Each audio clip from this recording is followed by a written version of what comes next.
Hey, welcome to New Jump City, everybody, where we recap the week in American and Japanese sequential art. I am your host, Christian, the unbiased king, Espinal. And joining me through Discord, it is the man, the myth, the legend, the tank top sage. It's Joshua Gangsta Time Cole. It's called Partner, but it should be called Gangsta Time.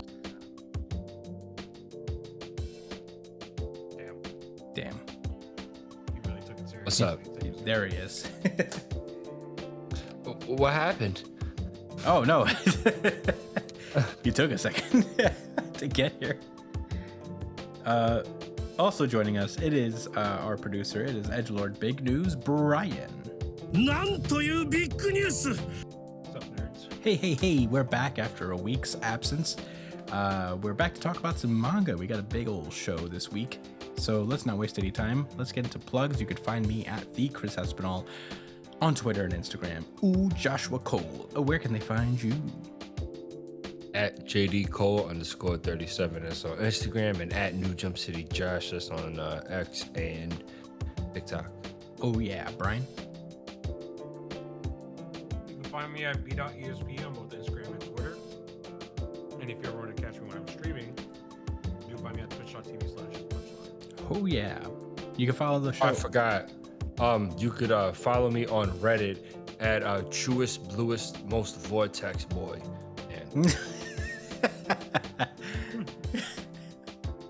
That's honestly a really funny. You should make that Reddit. Yeah, that is actually so good. Truest, bluest vortex. What? Truest, truest, bluest. Yeah. Most vortex. Most vortex. Boy. Okay. Well, find his Reddit because we're gonna make him make it after this. You can follow the show itself at New Jump City on Twitter and Instagram and TikTok as well.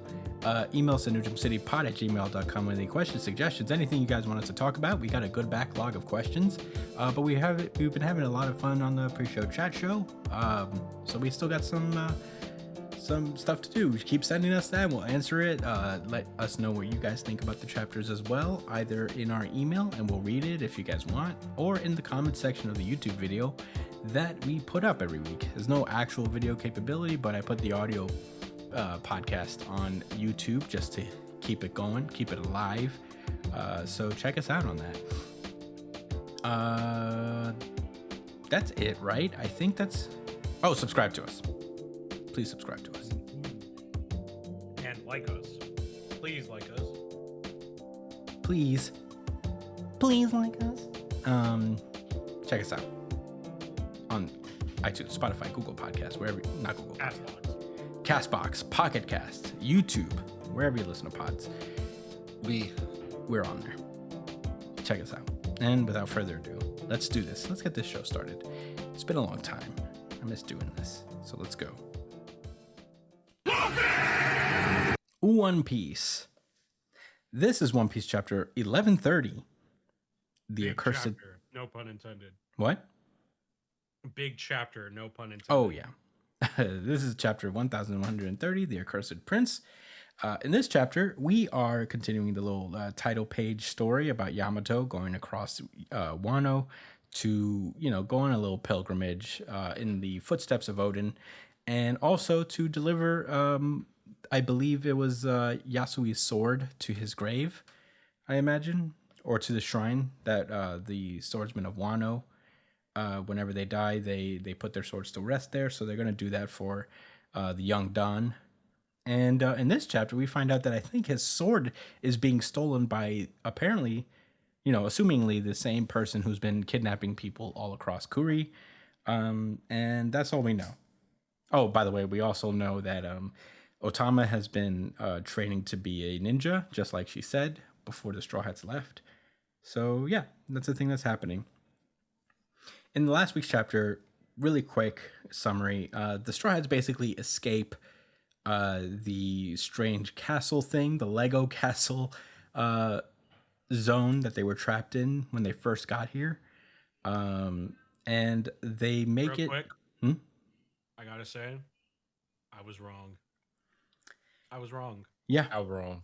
Nope, you were not wrong, Burgundy. I will not We made a deal. Wrong burgundy only applies when we make a deal. Yeah, wrong burgundies for later, but I was wrong. I did not call it this time. Yeah. We need a Brian's wrong drop.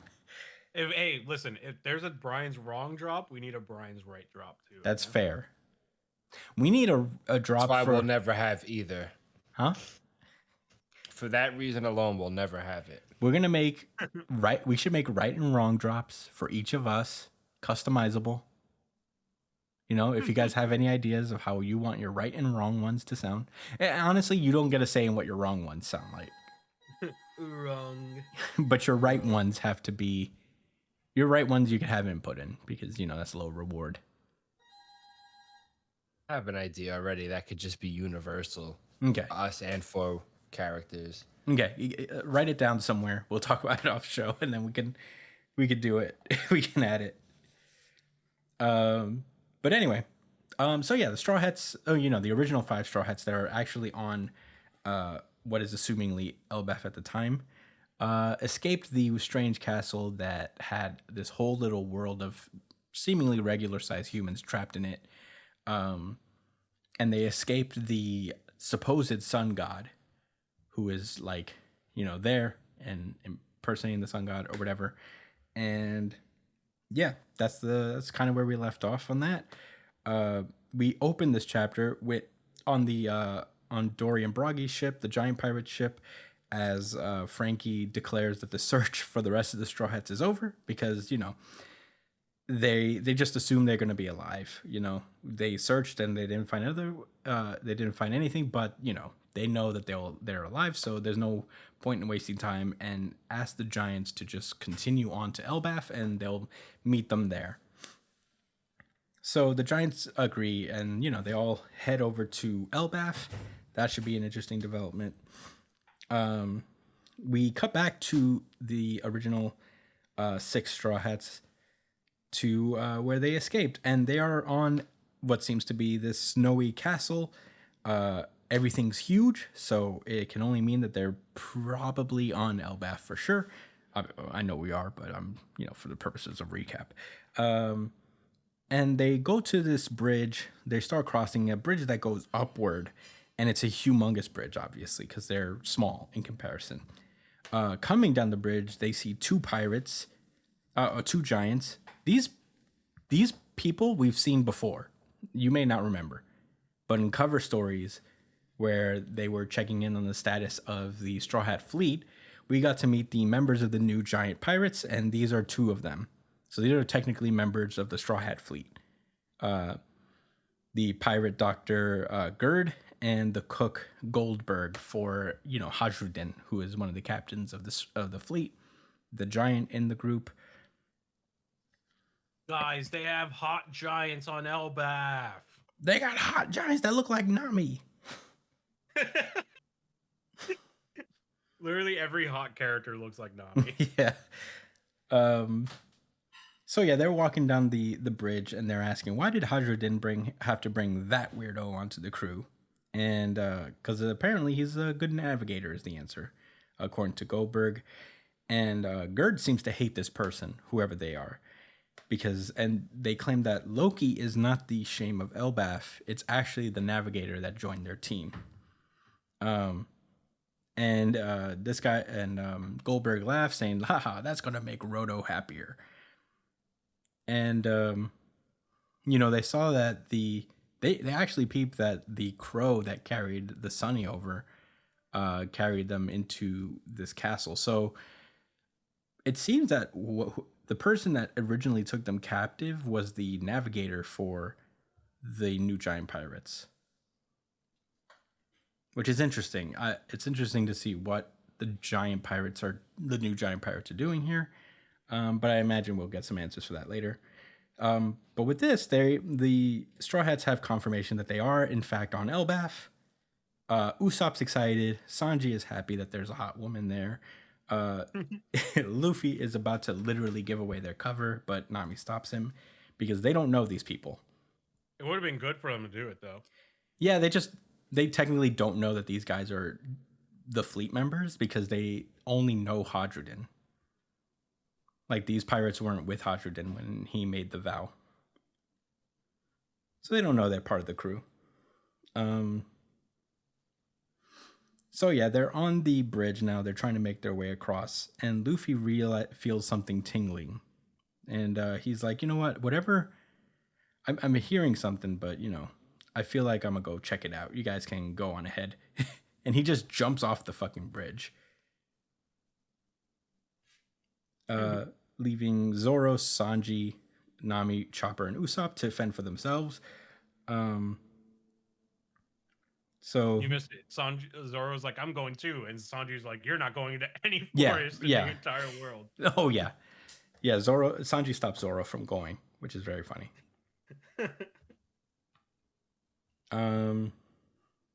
So yeah, I'm surprised Zoro stayed, to be honest. Yeah, I feel like whenever they urge Zoro not to go anywhere, I think he understands that he knows he'll get lost, because they did the same thing on Egghead, where they told him not to go anywhere because he's gonna get lost. But yeah, the rest of the Straw Hats continue onward as Luffy goes on to check out where that roaring noise is coming from. And we cut back to Dory and Broggy's ship, where they find out that their bounties have been increased to 1.8 billion berries, and they are now accused of attacking Egghead, along with Luffy and them. The big thing to point out here is that apparently there's a photograph of Luffy in Gear 5 mode, and there's this X mark on his arm. And Robin is wondering, does this happen when he transforms? It's Vivi. It does look like Vivi. The little X on the Vivi thing. Which makes a lot of sense, because none of the Straw Hats on the ship would know this X mark and what it signifies. Oh, she's sending a message. Mm-hmm. It would be crazy if he's sending this message to Vivi, because he didn't know about her yet. Who? Luffy. He didn't know about what? Vivi. What? No. I think Vivi is sending a message to the newspaper. But how? I think she added that to the picture. Huh. And she influenced people to add that image on his arm in a place Maybe that she snuck in. And remember, like, it looks fresh while the rest of the arm looks like rough. Oh, I didn't even consider that. Zoom in. Yeah, no, you're right. That could be the thing. The mark. Yeah, look, his hand is blurred, but the mark is crystal clear. So I think that's. Yeah, that maybe Vivi got to like, it just seems familiar to me.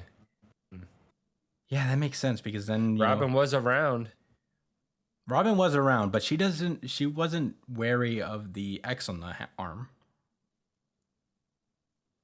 Yeah, she had no clue about the X, but the rest. So that's why she can't really make heads or tails of it. But yeah, honestly, that makes a lot of sense. I didn't even think about that, because Vivi would have access to maybe alter the photo before it got to the presses. Yeah. I feel like we would have seen this. A big X on his arm. Yeah, no, obviously, I mean, Luffy does not get an X on his arm when he transforms. So that, I think you're right, Josh. I think you're absolutely correct. You're in for a Josh is right drop at some point once it gets confirmed. Wait, I proposed that it was Vivi. What the heck? Did you propose it was Vivi? I thought it was Josh. Yeah, that was the first thing I said. No, well, I will be honest with you. It didn't even occur to me when I was reading it, because until Brian. I guess so Brian's in for a Brian's right Vivi drop. Well, I mean, we can both be right. It depends on the details of how it goes down, but whatever. Yeah. We'll see. I don't really care that much. Yeah. Anyway, the Straw Hats kind of move on from it because they don't know what's going on. But the giant pirates go on to explain Hadruddin's a little bit of Hadruddin backstory. He used to be part of the giant pirates, obviously, but now they know that he's following you now, and they explain that Hadruddin is actually the son of a king. which was interesting. Isn't Dressrosa? Hmm? Hydrogen wasn't that was the giant from Dressrosa? No, Hydrogen was in. Yeah. Oh, sorry. Yeah, Hydrogen was in Dressrosa. No. I got confused. Sorry, but yes, Hydrogen is the giant in Dressrosa that joins the Straw Hat fleet. That's cool.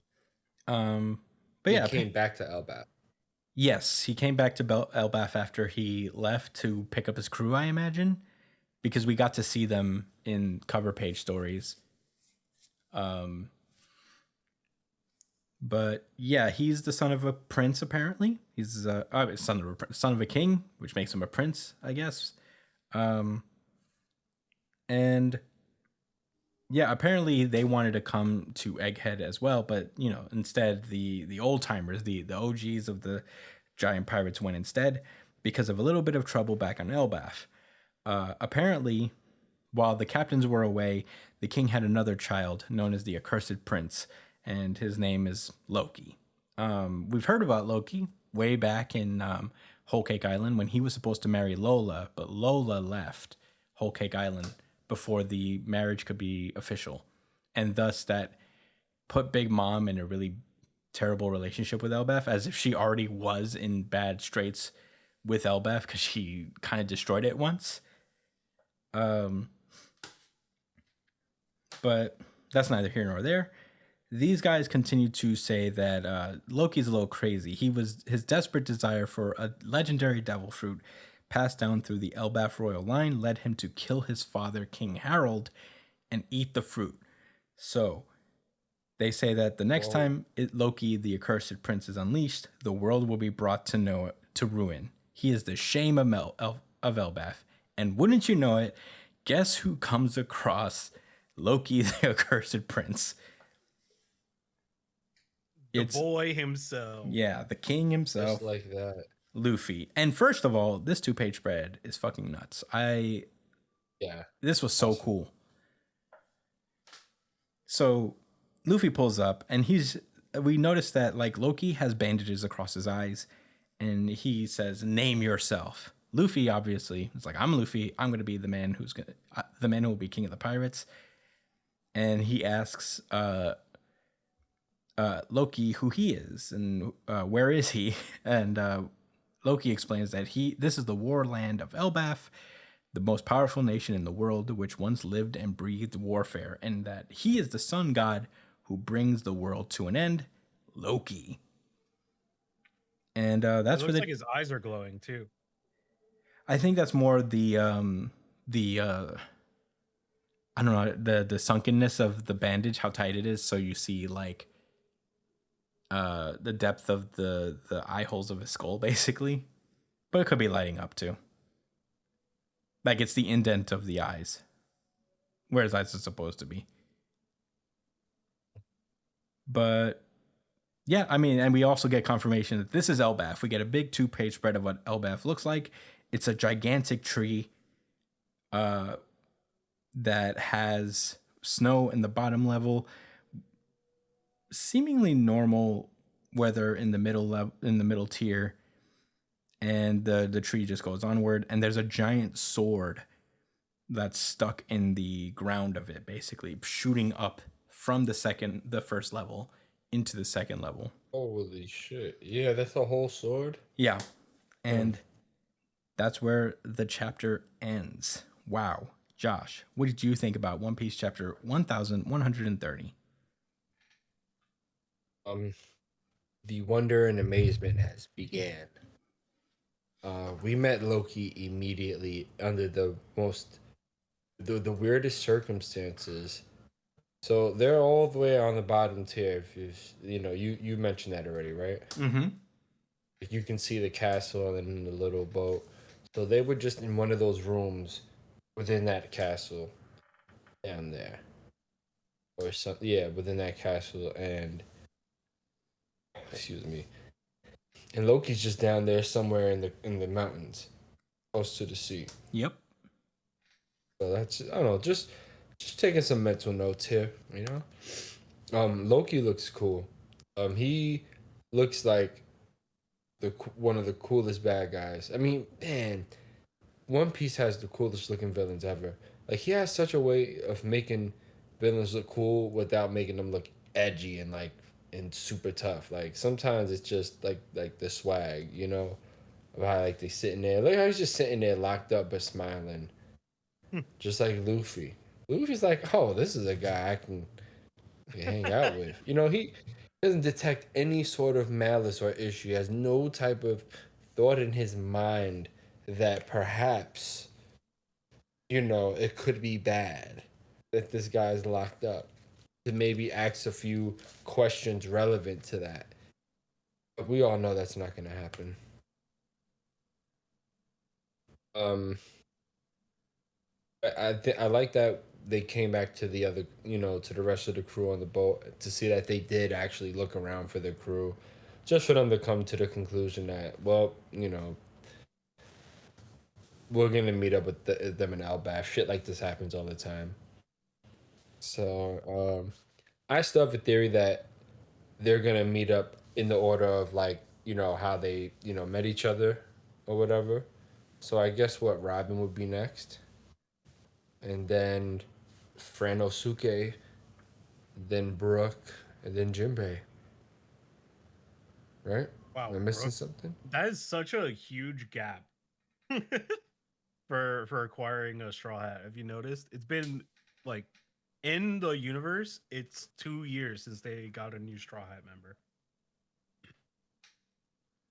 That is true. You know what I mean? Like they all I ain't joined gonna hold you. like so quickly, like pre-time skip.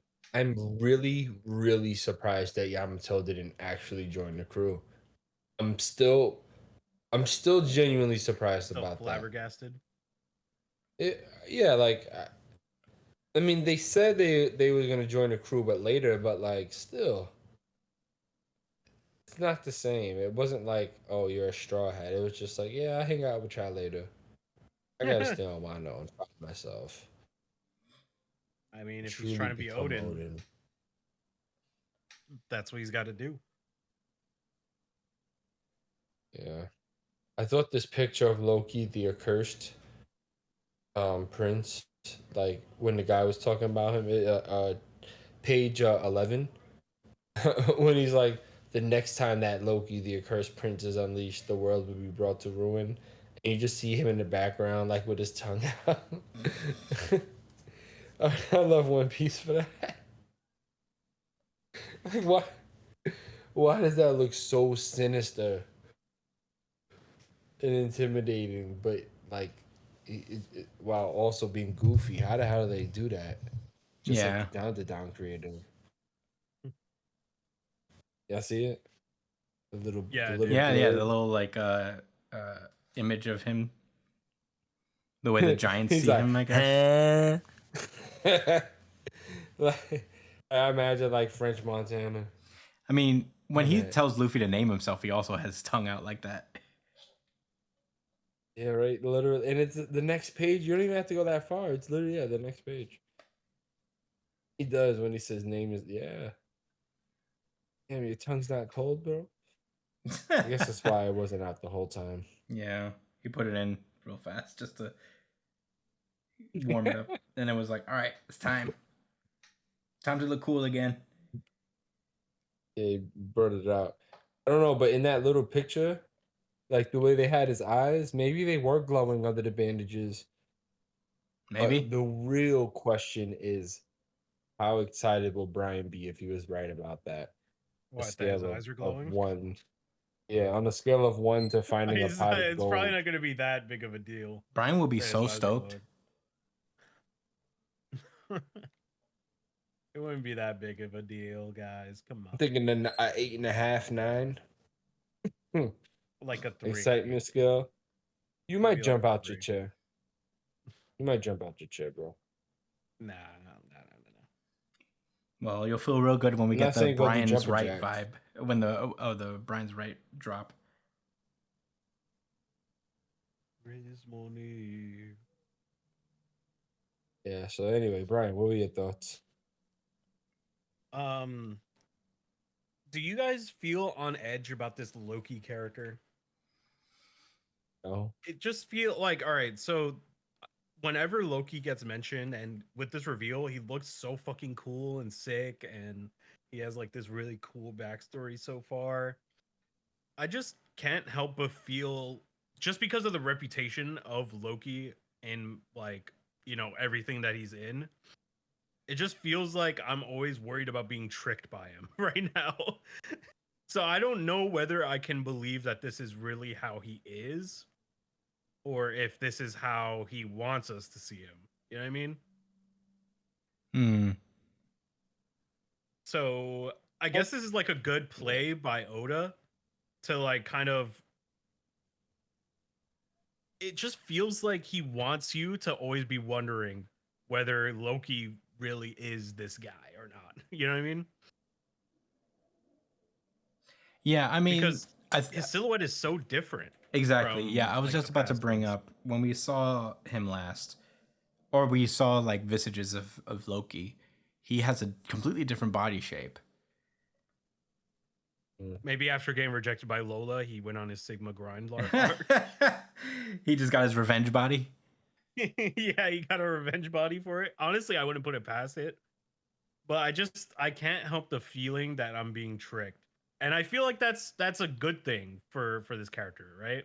Mm-hmm. Because maybe he's trying to break the mold for a character like Loki, who's used almost the same way in every piece of media that he's in. You know what I mean? Yeah. Like maybe he can just be somebody who's conniving but powerful instead of being somebody who's cunning and, evasive. Yeah. Like actually making a warrior.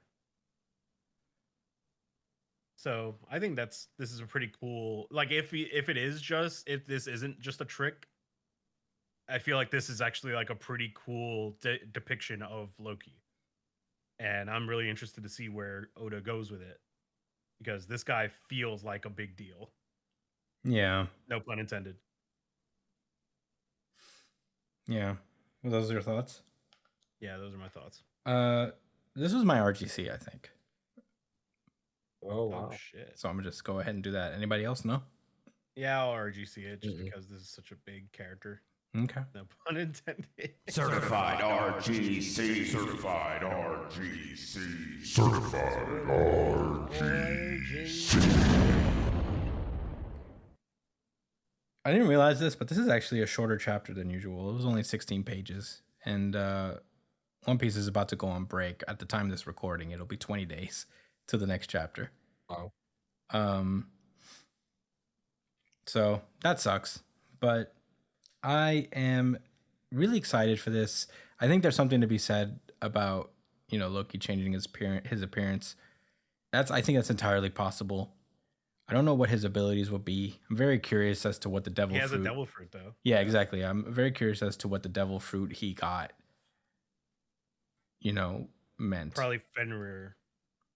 Hmm? It's probably a zone, a mythical zone, Fenrir or something like that. Fenrir? Is that what the 'Cause streets are saying? In Norse mythology, there's like a wolf that is supposed to go and eat Odin or some shit. Mm, So I'm thinking maybe that's what it is. that's interesting. Yeah, I think that's just cool. I like that. Oda likes to play with like perception versus reality, how things are and how people perceive people versus what they really like, Like it went on as early as even early One Piece, where we see how the East Blue really considered Zoro to be just like this not a mass murderer, but like basically a serial killer, and like a really bad guy. When the truth is, he's actually like a really nice person. He's like underneath all that experience, like rough exterior, he's a very soft-hearted guy. But he has killed a lot of people. Sure. I mean, like I'm saying in terms of, I guess like people thought he was just this kind of like mindless, like not mindless, bloodthirsty beast guy. But there's not much to him, but obviously he's got a conscience and heart. And I think like a lot of the Straw Hats theme is that like appearances aren't what they seem. Mm-hmm. And I feel like he's playing with that expectation again with how the Giants perceive Loki. because I have a feeling that Loki actually has a very sad backstory. I am very certain that he didn't just up and kill his dad. It's time for him to join the crew, guys. Yeah, no one's just a now and out. Yo, maybe I don't think he joins the crew. I mean, if anything, he's part of the fleet. they don't have a giant. Well, they do. They have And his Hajrudin. job could be, huh? They have Hajrudin. He Part wouldn't. of the fleet. He wouldn't fit on the Sunny.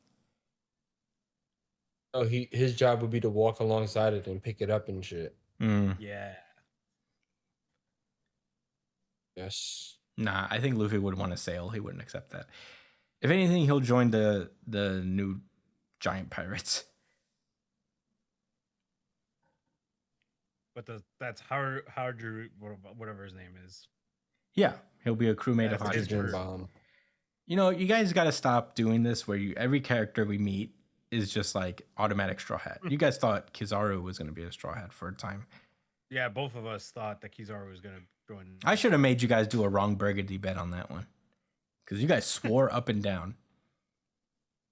Yeah, that was truly both of us. Not me at all. Not just me. That was quite certainly the both of you for sure. It's more I Josh. can't say nothing about Caribou. What?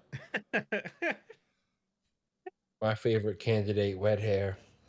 Wet hair. But maybe, you know. He still has a chance. He'll end up on the straw. Hats Caribou's again. literally betraying them as we speak. Yeah, and then somehow he's gonna end up on their ship again. He's gonna be. I'm telling you, he's gonna come through clutch, bro. Caribou is currently singing to the Blackbeard pirates about how Pluton's in Wano. I know, bro, but He's like a songbird right now. listen. No one has wetter hair, and I've No told one you has better several hair? times, Wetter. wetter hair. Oh, wetter. Yeah, that's true. and that means a lot to me. All right, That he has really wet hair. the wettest, Ugh, The wettest. of not course. just really like just number one God. soaked. in wetness. Soaked. God. And it's cool because he has a devil fruit power, but his hair could get that wet, almost like he has a mini pond on his scalp, and he could still use his abilities. Why is he Interesting, called man. that? That's so crazy. That's Anyway. Oda, bro. Anyway, I love the lore implications. I love this 2-page spread. It's the How coolest. you feeling about Elbaf, bro? How you feeling about this? So far, so good. I mean, This- you know, it's still early days, Yeah. but No, I mean like this. How does the island look? What you think? the island's pretty cool. I think it's So epic reminiscent. enough for you? I think it's reminiscent of Yggdrasil, the world tree. But there is already an Yggdrasil in the little castle thing. Yeah. Well, it's a Norse I don't mythology. think that's the real Yggdrasil. I think this is the world tree that they live on. Oh, And that's what the wood that the Sunny is built off of. No, that's the Adam Jewel tree. Oh, Get your lore facts right, Brian. oh. My bad. Get it together, Brian. What do you mean you haven't read One Piece 5 times? So you know all this useless knowledge. It's not useless now. Only now. It's not useful in any other part of Useless my at this life. moment. I know so much about One Piece, and it serves me nothing. But in any case, and you know enough lore to start a unbiased Chris review channel. I could. But yeah, that's all I really got to say. I just love the lore. But Nen giants in One Piece. Josh made me appreciate this. Brian and Josh, I will say, made me appreciate the chapter a lot more by pointing out that it could have been Vivi that did the X. I thought that was super cool. And I know it's going to be a moment where they're going to see it and they're going to be like, that was Vivi, the X. I think that's so funky. That's why he separated all of the pirates who would know from the pirates who do know. Yeah, pretty cool. That's why none of the OGs are on the ship right now. It's because they would know. And we need to keep this mystery going. Damn. You guys are so smart. Yeah, we got it like that. I'm such a fool. I didn't see it. I was like, what is that? What is that X? It's like, what? Does Gear 5 put an X on his arm?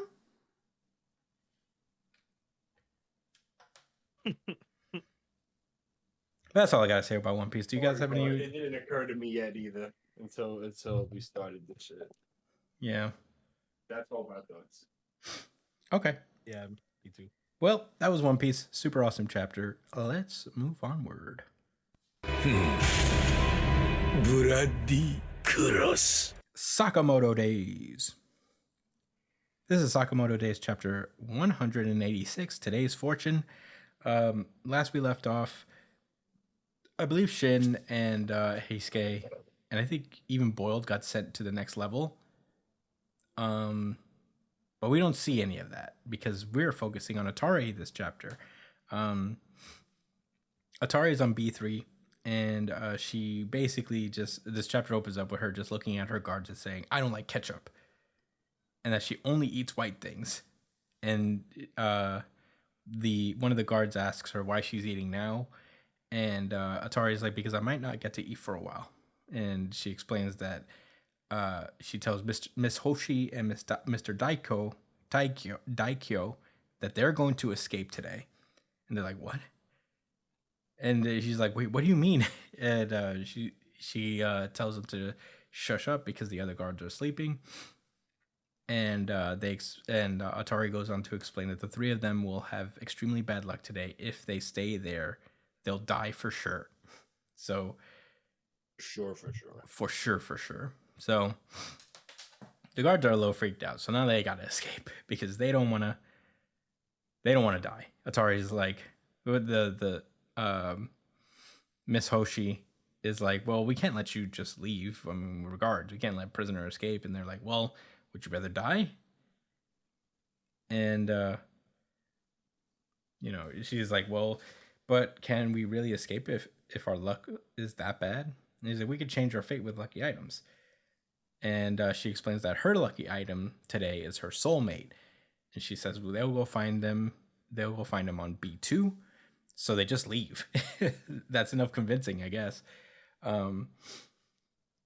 Daikyo asks what his lucky item is. And she explains that his lucky item is a tiger. I don't know how that's going to work out. Miss Hoshi asks Atari what kind of person is her soulmate, and she's like, I don't know yet, but my fortune says that we'll have something in common. And she asks what her type is, and she says a young Gary Oldman, which is a random answer, but sure. But as they're conversating, they trigger a trap where these, I guess, I don't know what even to call them, just these sharp spears of some sort come shooting out, and Miss Hoshi is actually pretty capable. She's fast enough to rescue Atari from the spears, and we see Higuchi, a death row inmate that vanished 3 years ago, but right before his execution. But he seems to have been living on B2 the entire time. So Higuchi immediately attacks the guards in them, and Miss Hoshi tries to counterattack, but she steps on another trap and barely manages to dodge another set of spears coming right for her. But Atari says that, to counter a bad fortune, we need a good one. And she just splays these matches down on the ground, except for one, it seems. And we get an explanation from the narrator what Atari's supernatural power is, and it's to accurately predict her own fortune so she can choose the best course of action at any time and place. And we see this as she's ducking and dodging, through various attacks with the spear guy. And we even see that even if this guy throws like a ton of these spears at her, she's able to dodge every single one pretty easy. She's smoking this entire time, and one of the little ashes from her cigarette falls off. The fan just happens to turn on, and it wafts the ash onto this guy's head, causing him to step back and be impaled by his own trap. And yeah, she says that in conflict, a smoke break brings luck. I guess your luck was worse. And Miss Hoshi and Daikyo are just amazed at how good her fortune telling is, as that's where the chapter ends. Josh, what did you think about Sakamoto Days chapter 186? I thought it was a very entertaining chapter. I mean, I believed in this girl's strength, but holy shit, right? Yeah. But I really want to talk a little bit more about like last week. Oh yeah, Last go week's for it. chapter. They introduced a new character. I guess I should go back to it, right? You see, that'd be 185, right? Mm-hmm. Yeah, they introduced a new guy, and his name is Tenkyu. He's like an archer, and he has one eye only, because the other one's covered up like Kakashi. Gigashi. Pretty cool.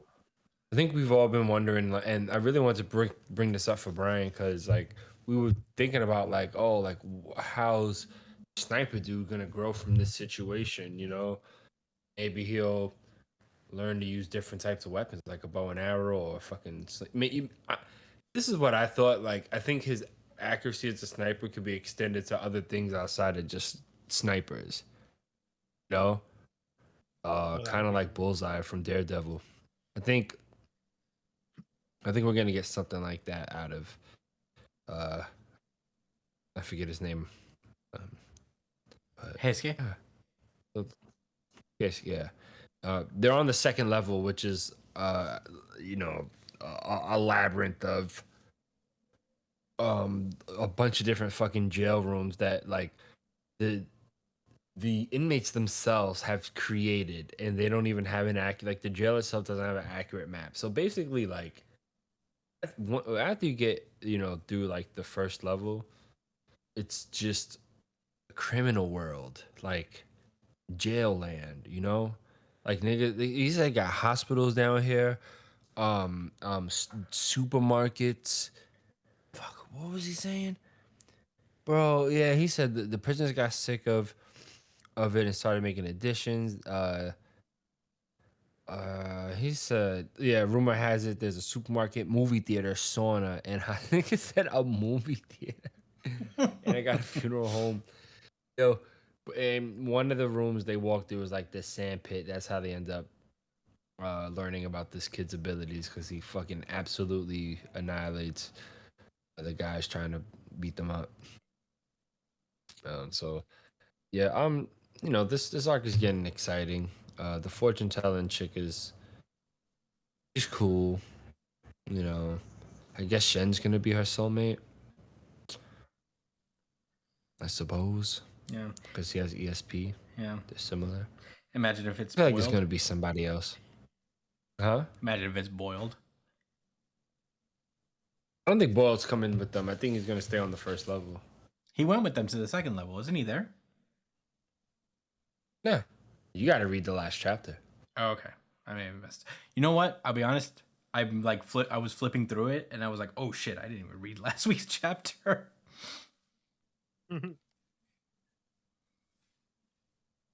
I don't know how It was that pretty happened. pretty interesting. Yeah, no, I'll definitely reread it before next week. I literally thought I read it. Yeah, Boyle really didn't go with them. Okay. Yeah.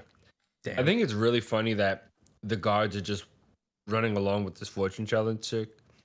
She said because she could have orchestrated her escape at any time, but I guess because she sees the future, she knew that any opportunity she could try to do that, it wouldn't work until now.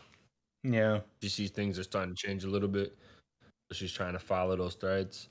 Yeah. Or maybe she I guess knew that that makes this is sense. the way. This is like this whole time from when she got locked up. This was the only way she was going to get out of there.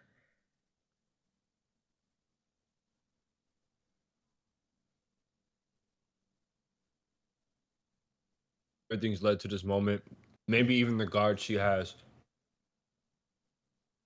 influence things Yeah. and keep them. Who knows?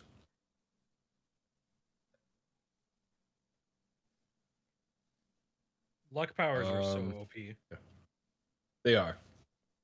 I think the coolest display of luck powers is probably Domino from X-Men. Yeah. Luck is pretty funny too, but they're not as creative as they could be. I'll be honest. Yeah, I guess we'll see more going forward. Those are all my thoughts, though. You could go ahead, Brian. So is it that she's lucky, or is it that she's using ESP to make it look like she's lucky? I think it's a combination of both. I think she doesn't have luck powers, but I think she's mentioned that she's a lucky person in general. I don't know. I guess like she can see her own future, so that's pretty. I don't think that's luck, but I think she knows how to like manipulate the odds to make the future she wants better.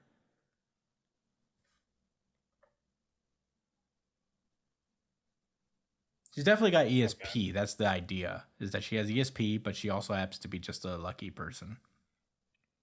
I don't know if that's like just because of her powers, or like she's intentionally like manipulating events so that she comes out lucky, or she's just naturally a lucky person despite her ability to see the future. I think the way I see it is that, all right, she says she can accurately predict her own future, so she could choose the best course of action at any time and place. But to be that guy, that nerdy guy, but like, I mean, to what detail? Is she seeing her future? Like, she threw on matches and said, "Okay, I know what's about to happen."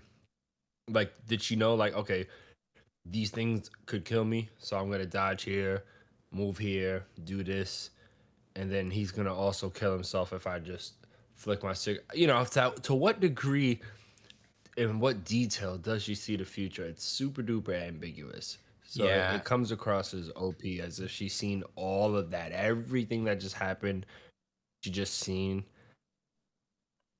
And yeah, it's just timey-wimey shit is so weird. If you've seen what's gonna happen and you do different things, did you So change the future? Are you I don't think it's manipulating that it? I don't. I don't think it's that she can see the future. I think what she's saying is that she can read minds so well that she's basically seeing how people are going to react to her. Yeah, I don't know. I mean, I'm gonna go into the assumption that they're gonna expound upon it a little more later, because this was just like a cool introduction to her abilities, just to show how powerful she really is. But maybe we'll see some more just explanation as to how specific her powers work.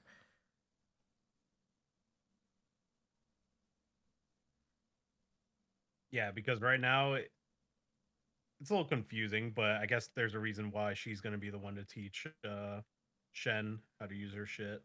How to use his shit. They said So they she can't be can too literally see the future. Like, she's saying, if we stay here, we'll die for sure. There's some type of clairvoyance here. Like, yeah, I think not she's reading definitely anybody's mind. Well, ESP doesn't necessarily mean only mind reading. It's just mental powers in general. Yeah. So, that could be clairvoyance. Among other things, I guess.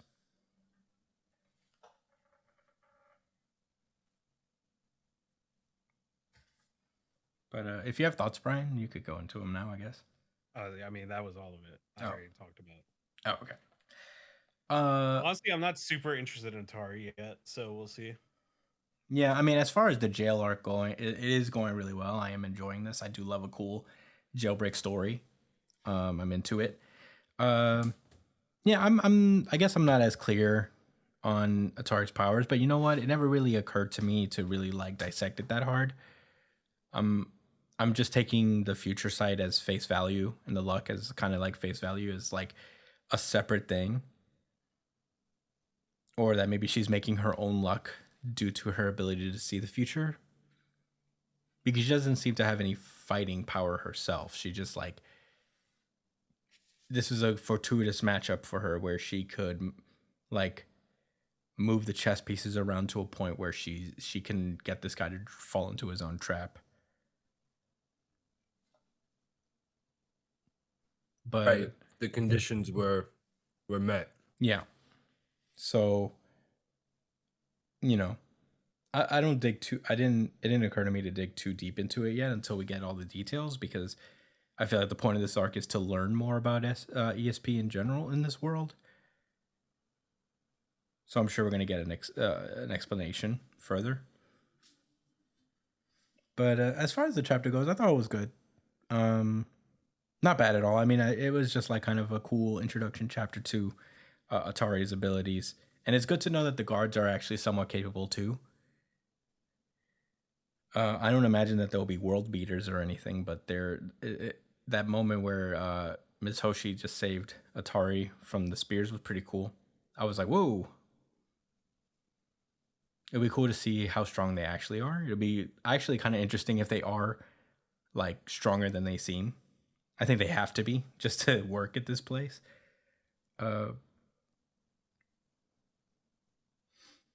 But yeah, we'll see. I don't have many thoughts about it. Yeah, more than that. So I'm ready to move on if you guys are. Yeah. Okay.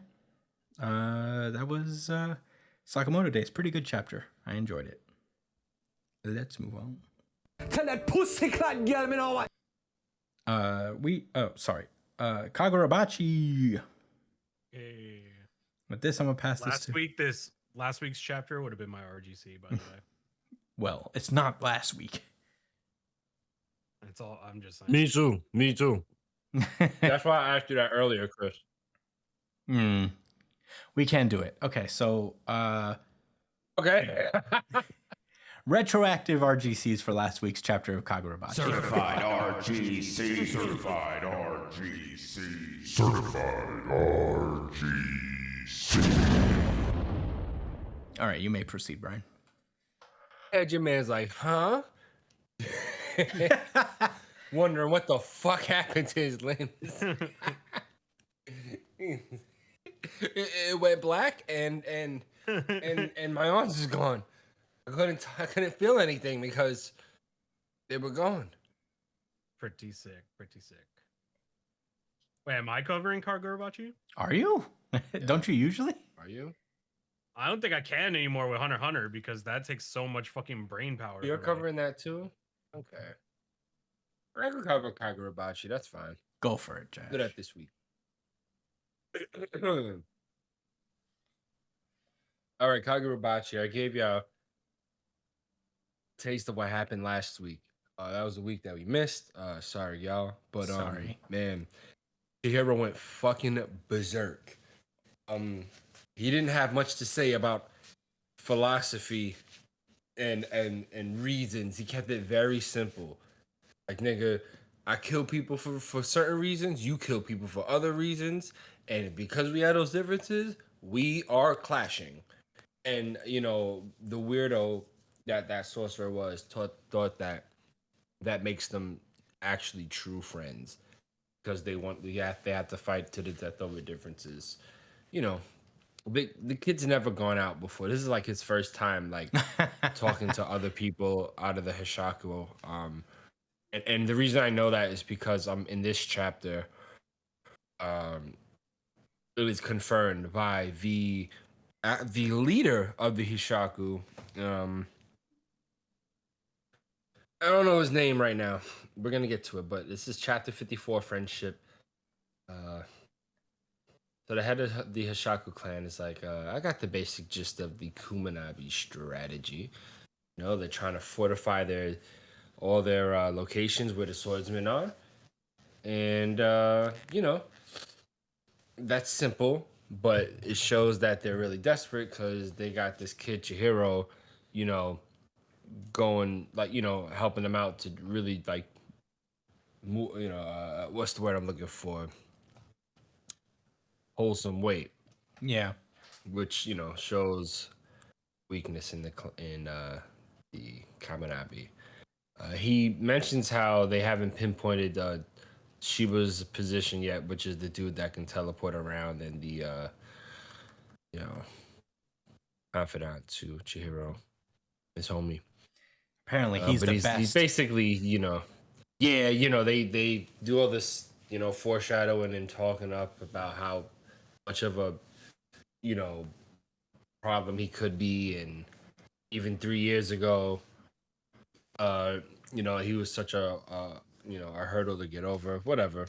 But they're not gonna forget about him. They're gonna be vigilant about him. It's like anyway, they're not even with all of this fortification, they haven't like drawn their like any troops away from the Tokyo headquarters, and I think obviously that's because that's like where the strongest swordsman is. That has the what was the name of that crazy sword they just fought for? Oh, Fucking. That shit was going fucking berserk. It had like 8,000 moves. oh my God, we were talking about it forever, but I know what you're talking about. Chisaki, the Shinuchi. I knew there was a chi in there. Thank you, Brian. Oh, yeah. The Shinuchi wielders in Tokyo, the most fortified headquarters. That shit is probably a jail for him too. They're like, nigga, you need to stay here. He looked like he was forever." bugging when when we saw him too. So He loved it. He said, "Oh, someone's using my sword." He said, "Nice." I wonder said, if the "Hell other yeah." swordsmen feel a connection when somebody else uses the sword. I think they do. Yeah, but there's a whole rule like you can't use the sword if it's not if it's uncontracted. But I think because the seal they had on it, it was able to use a bit of it. Yeah, something like that. Anyway, that's from a while ago. I'm gonna keep it a stack with you. This leader of the Hishaku guy is essentially like tapping the biggest plea for his man, saying, "Yeah, we just set this whole mission up basically that." So that he can go out there and get experience. Like it's honestly expected if he loses. It's no big deal. And I ain't gonna lie, I felt myself getting very aggravated. I'm getting aggravated right now, even just thinking about it. And it's funny because as he's saying all of that, he says, "We set this up so that he can afford to screw up. No need to stress." As Chihiro is fucking standing over him and he's missing his limbs. Did you think it'd be like that, bro? Did you think he'd get fucked up that bad? I'm gonna give a little a semi spoiler for you guys and tell you how I'm really feeling. This kid ain't making it out of this situation, in my opinion. I think Chihiro ends this right now, unless they put this motherfucker's head in a jar and attach him to a sacred blade robot. I don't know. I think he's toast though. I've been wrong before. Anyway. He's like, yeah, whatever. He's expected to mess up, so it's cool. It's cool. It's cool. We have our plans. Don't worry. We have so Anyway, many so we cut to plans. Chihiro. Yeah, we don't worry. We've planned for this. We have backup plans. We're all good. He's so okay with all of this. He's been sitting in the playground on this fucking animal that you can sit on that has the spring on the bottom. Yeah, that I don't know shakes what they're back and called. I don't forth. know the word for them. Strong but- man. I don't know the word for it either, Brian. Could you probably look that up and give us some type of insight? The word for what? The whatever horsey thing Yeah. he's on. Yeah.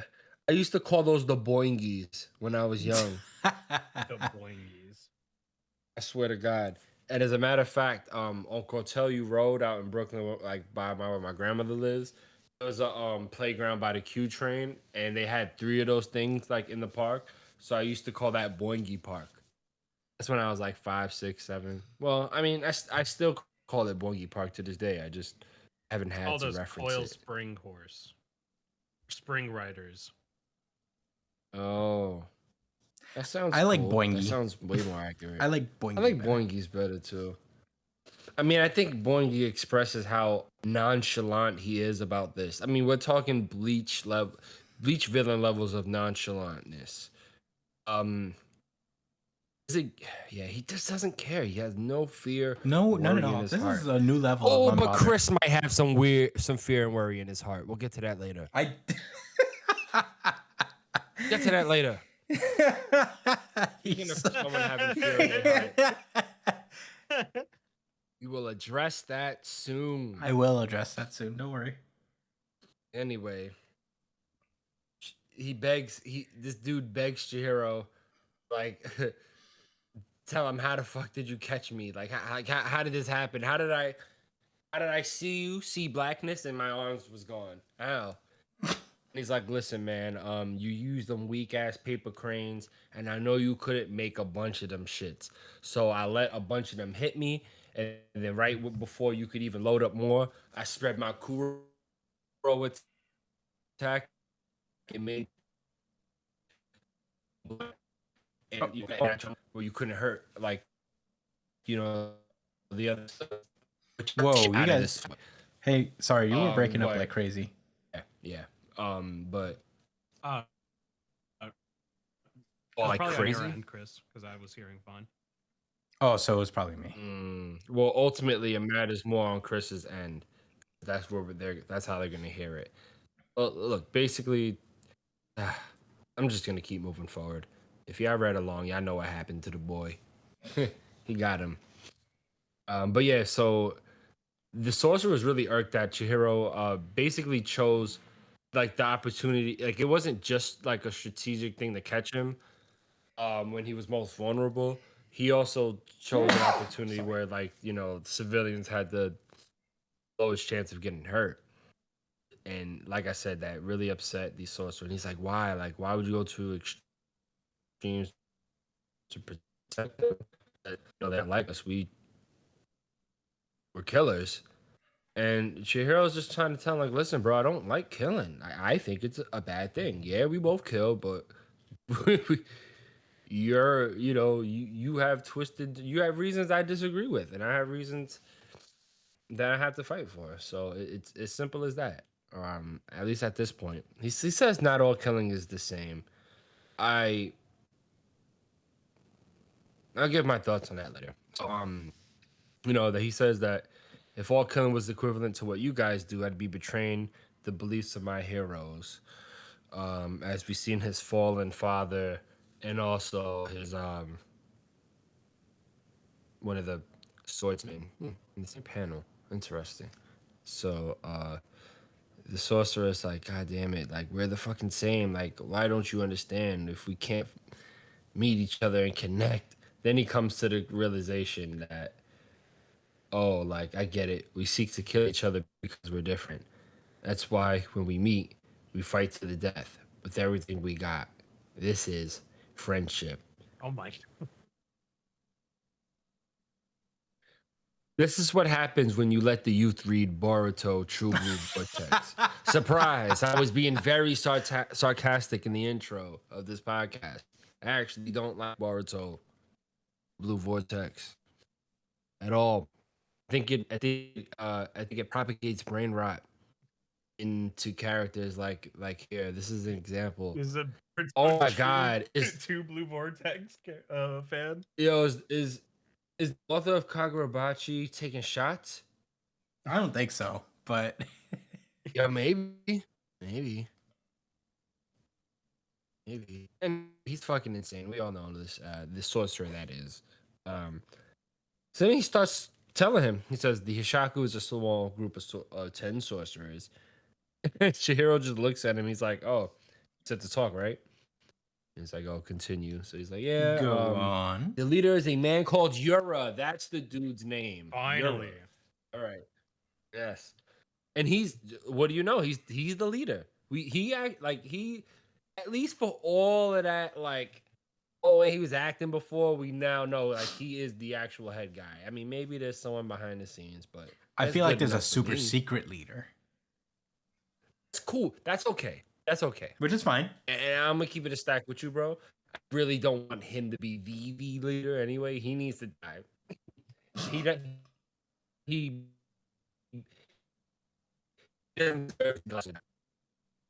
Yeah. he's a stepping stone. You feel me? Yeah.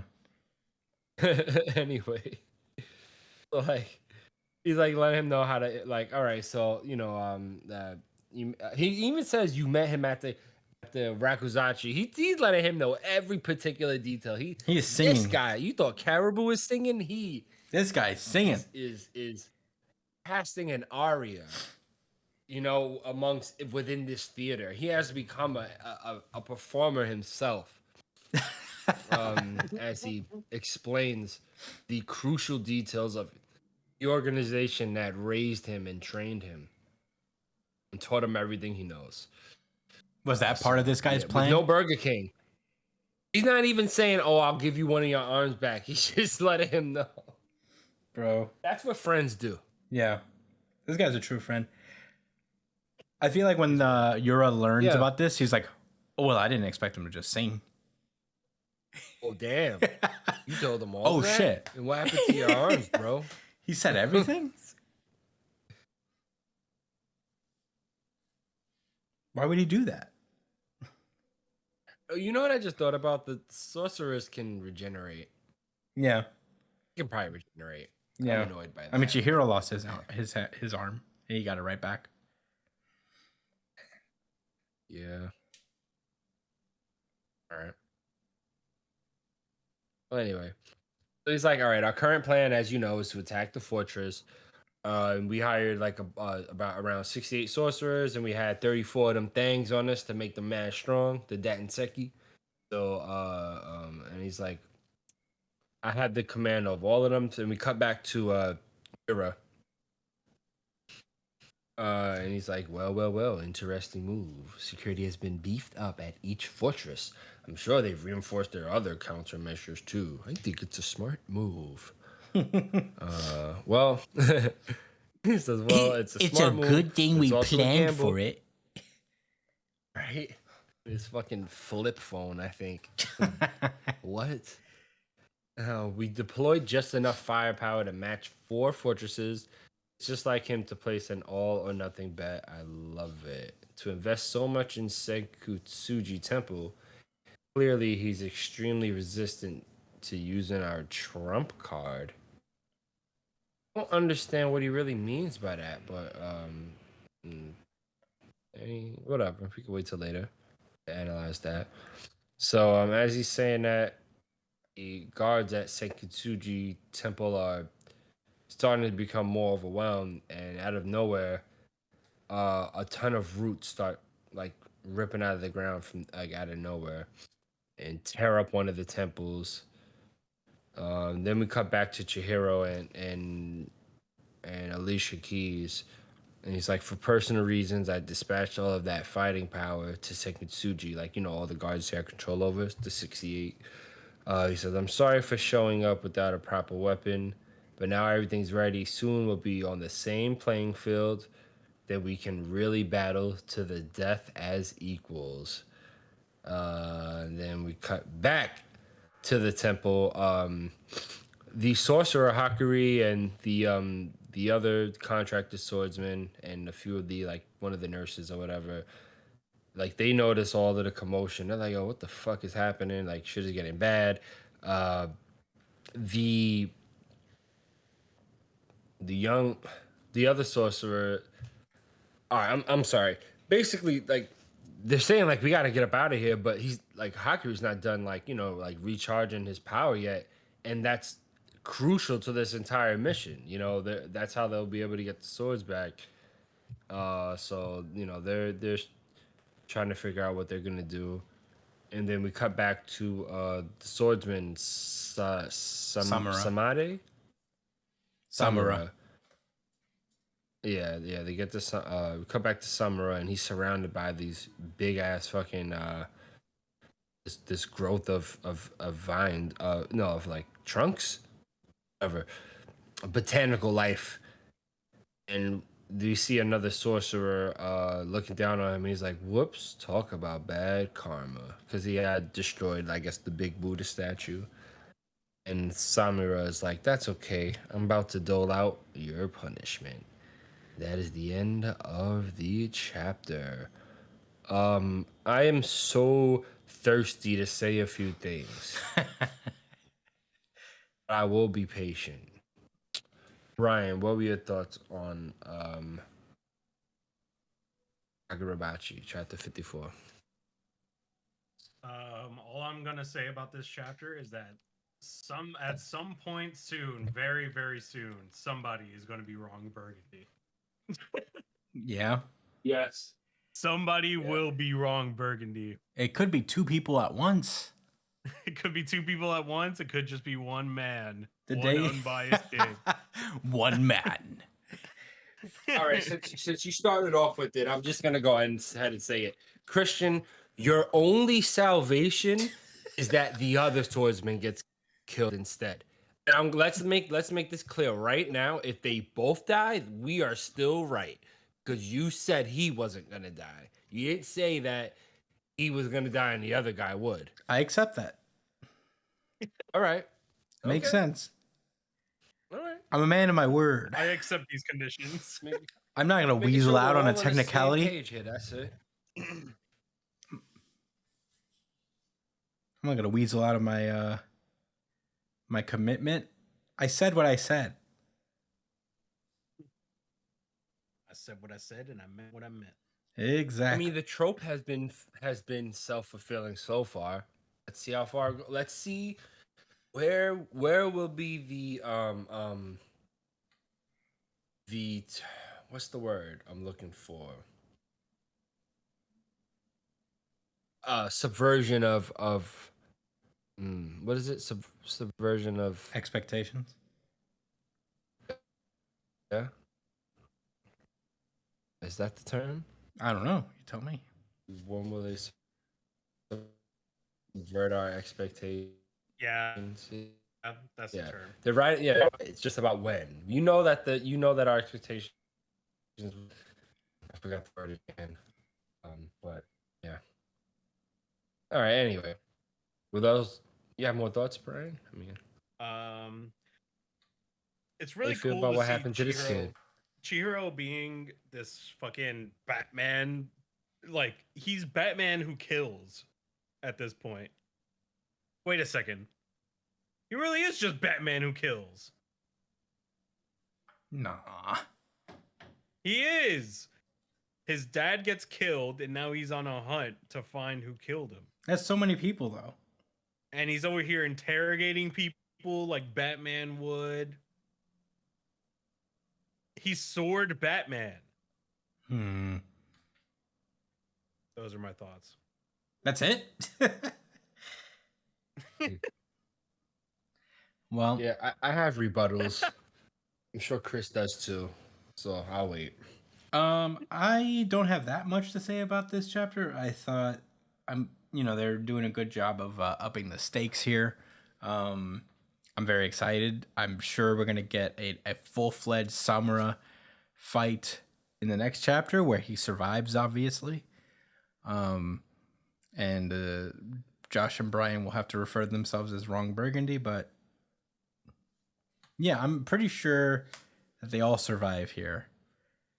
But I say that because they got the swords.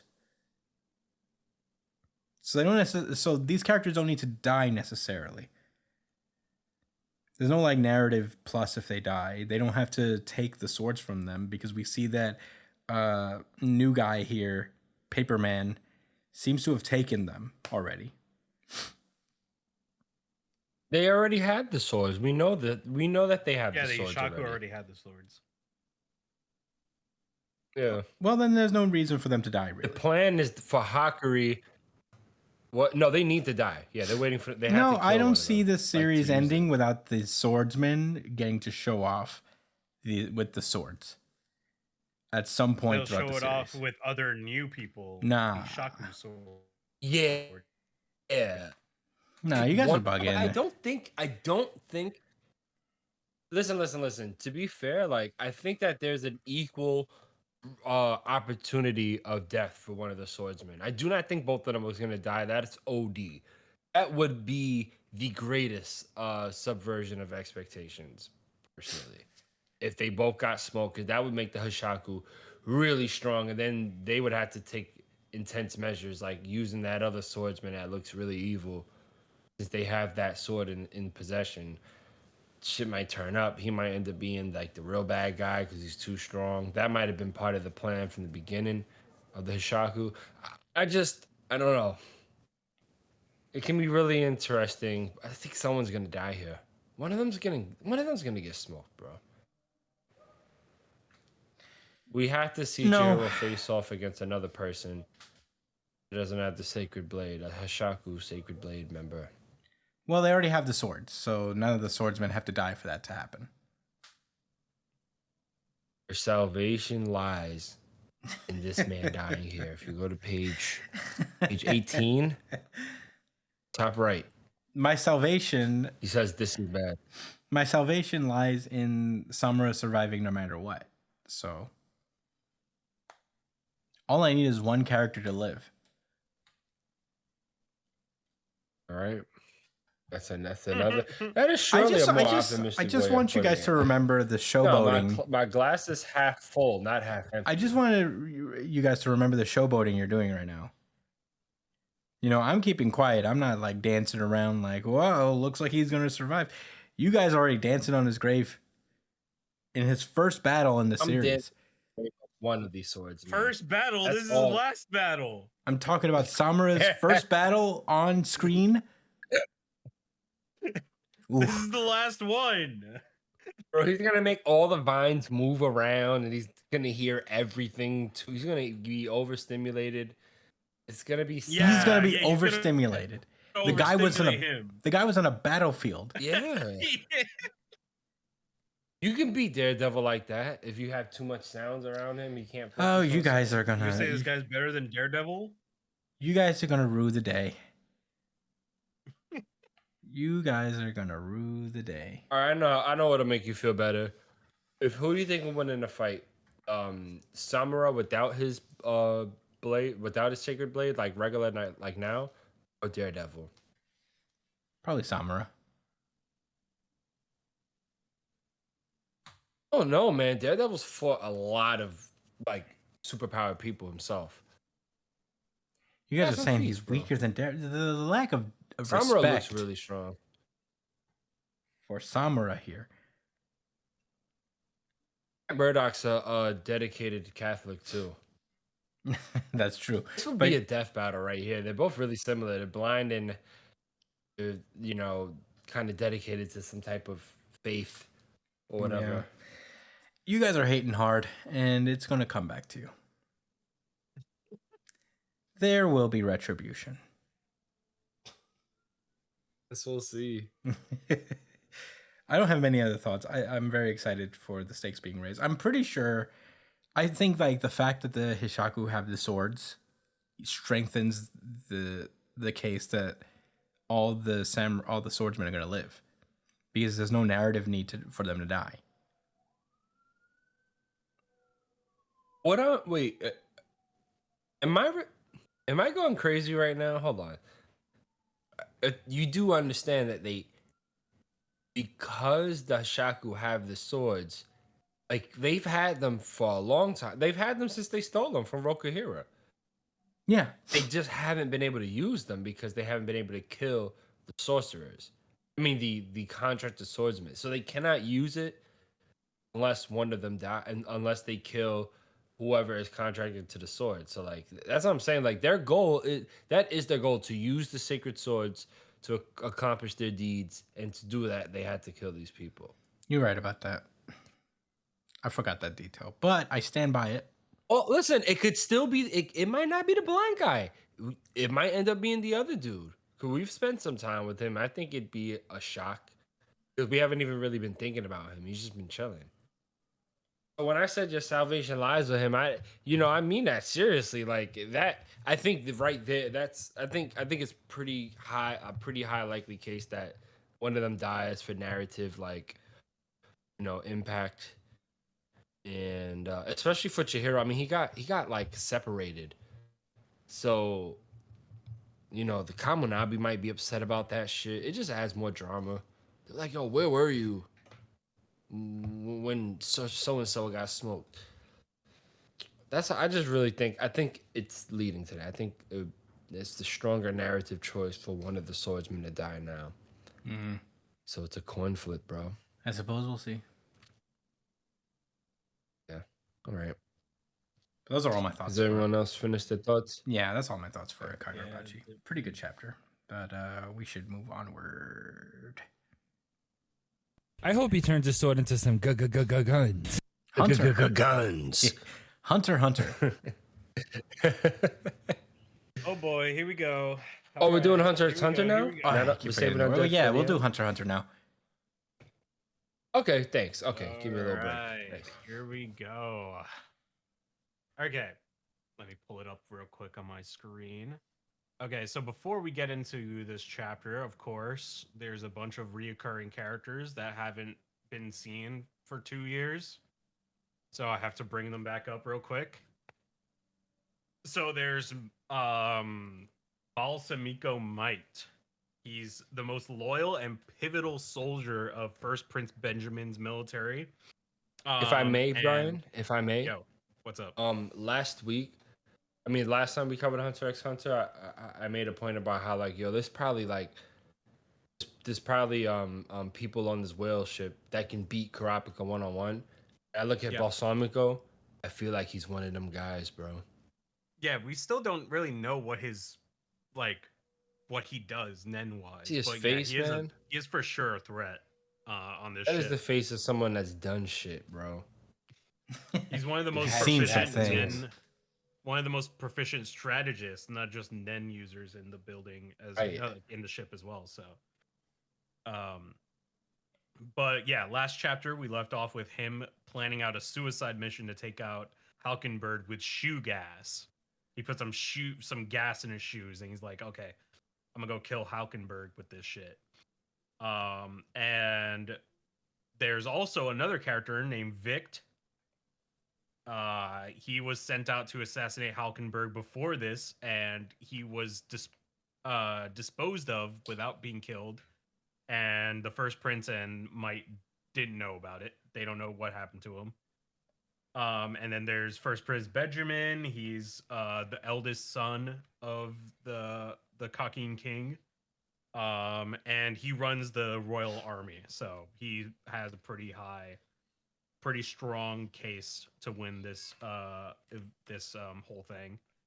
Then there's Kaiser. He's a dude with the glasses. He's a member of the Cockine Justice Bureau.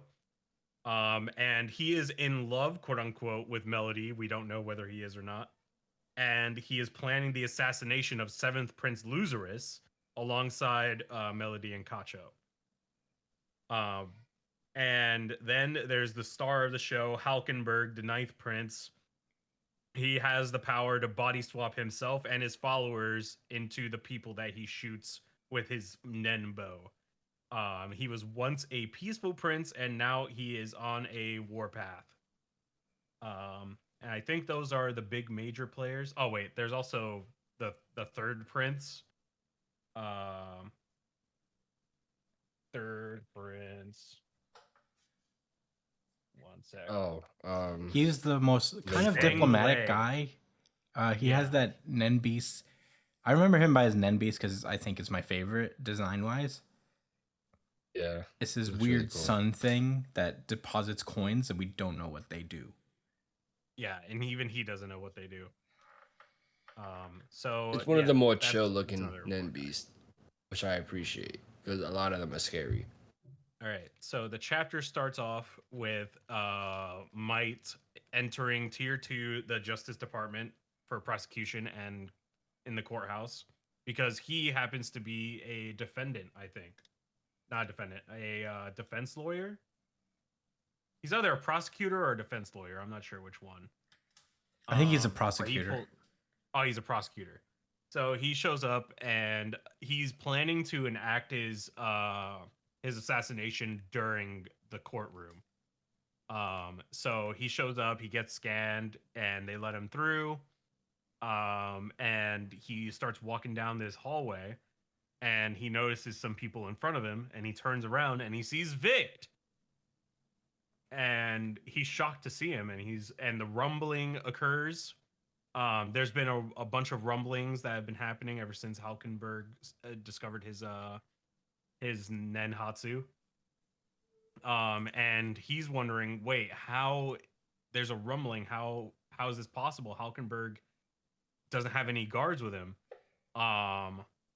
And he goes to ask Vic what happened to him, and he starts doing military sign language, which means that he's being prevented from speaking.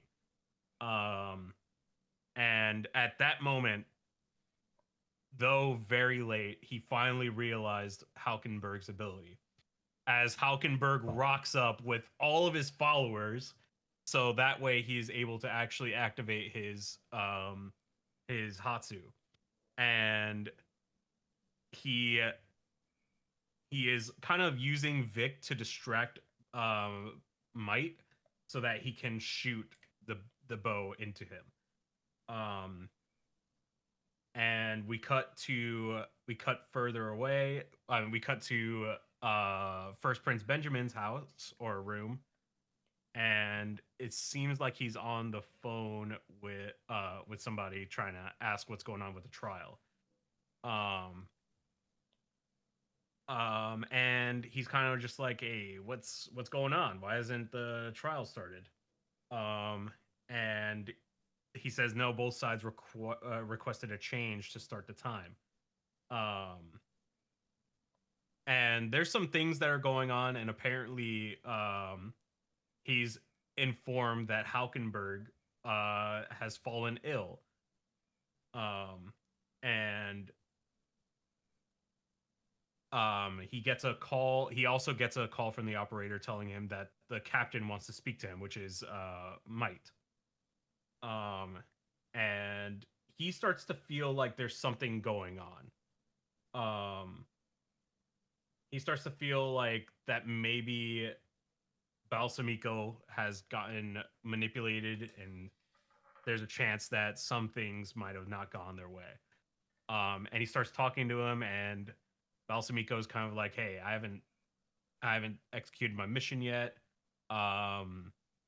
There's trouble on the Ninth Prince's side, and we had to postpone it." And he kind of brings up the rumbling. And they continue to talk. He's kind of like, "Hey, the Nen Halkenberg shot a Nen arrow at me, and that's part of why the rumbling happened, but he missed, and Halkenberg lost consciousness on the spot."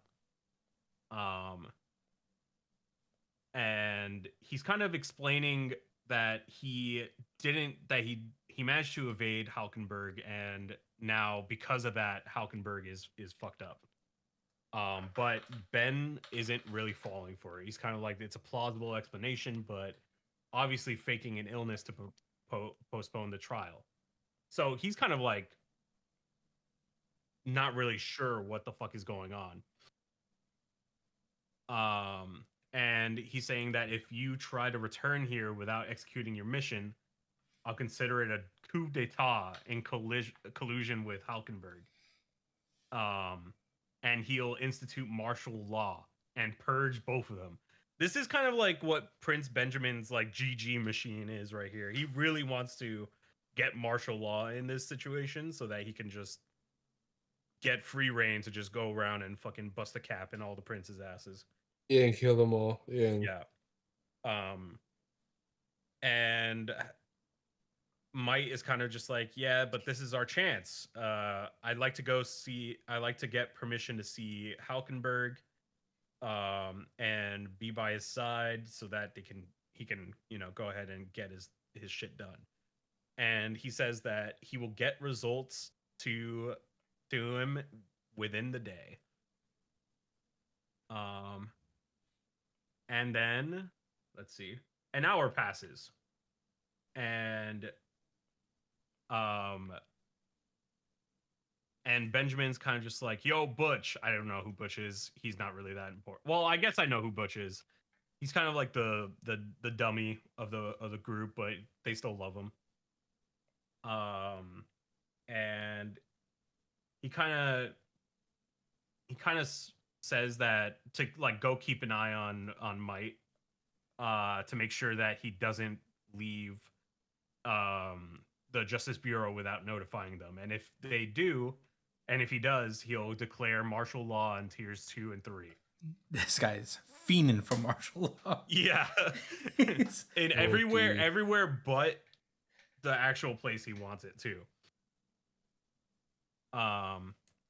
And another soldier comes in and he's like, "Hey, an official from the Justice Department, and 11th Prince Fugetsu have something to personally give them." And I think this is when they showed up to give them Kacho's letter from last chapter. So that's that. And then we cut to room 1. And for the first time, personally making her experiences the first queen. She is the mother of, well, officially she is the mother of Benjamin and Saradnik, I believe. yeah. But turns out that she is secretly Halkenberg's mom. Dun dun dun. I do want to say That's that this actually- is a rumor. They seem like it's not a confirmed thing. It's something they're spreading. And she looks just like him. She looks just like him. But I think maybe it's a true rumor. But I think like considered amongst everybody, it's not confirmed Yeah. because Benjamin No, dismisses it as Let's put it a rumor, but No, we could. I Benjamin think just we thinks can. it's a rumor, but she is. I mean, she looks exactly like him. So Yeah, I think Benjamin's just in denial, to be honest. But that's essentially what the letter says. This is the letter that he received from Kacho. It looks like. So we're finally getting to see what he read. So he kind of dismisses it as like fake news. And Kaiser's kind of like wishing that, he would be a little more shook by the news, but seems like he didn't really give a fuck. And then we see the reactions of the other princes who received the letter from Kacho, including Zhang Li, second prince Camilla, fifth prince Tabepa, and I forget which prince Tyson is.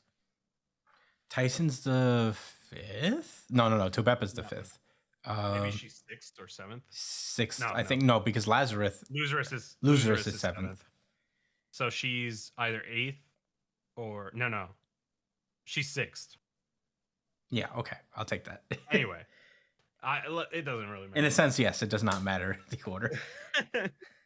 And we see that the only people who rejected the letter was 4th Prince Saradnik, the big boy, the 13th Prince, and Haukenberg is under medical treatment, so he couldn't receive it himself. And Kacho reveals that she really wanted Prince Saradnik to read his, and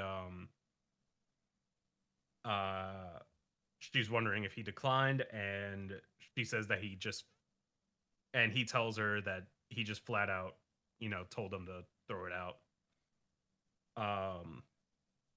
And we cut to, who is that? Fugetsu? Is that Fugetsu in a? Yeah, laid in the bed. Yeah, I don't know if that's Fugetsu or not. But... I think it is Fugetsu. So she's trying her best out here. She's getting the shit end of the stick in a lot of ways. For those who don't know, she is currently under the effects of not just a extremely low auras, so she is cursed by a bunch of like random cursed like Nen beasts that are like flying around. She is also under the effect of one of the Royal Guard's silent killers. Like it's a Nen ability called How to Get Away with Murder. I don't want to get too much into that one because it's a lot, but yeah, she's getting royally demolished in every aspect right now. But they did buy her some time by having Basho give her something to keep the spirits away.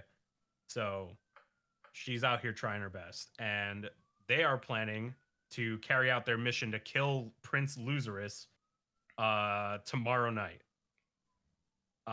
With not a lot of evidence that he's actually the one behind Fugetsu's attempted murder right now.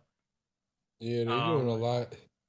Yeah, they're doing a lot based off of just like a thought, just like an idea. Um, and then we cut to 14th Prince Woble's room. Our boy Kurapika is here.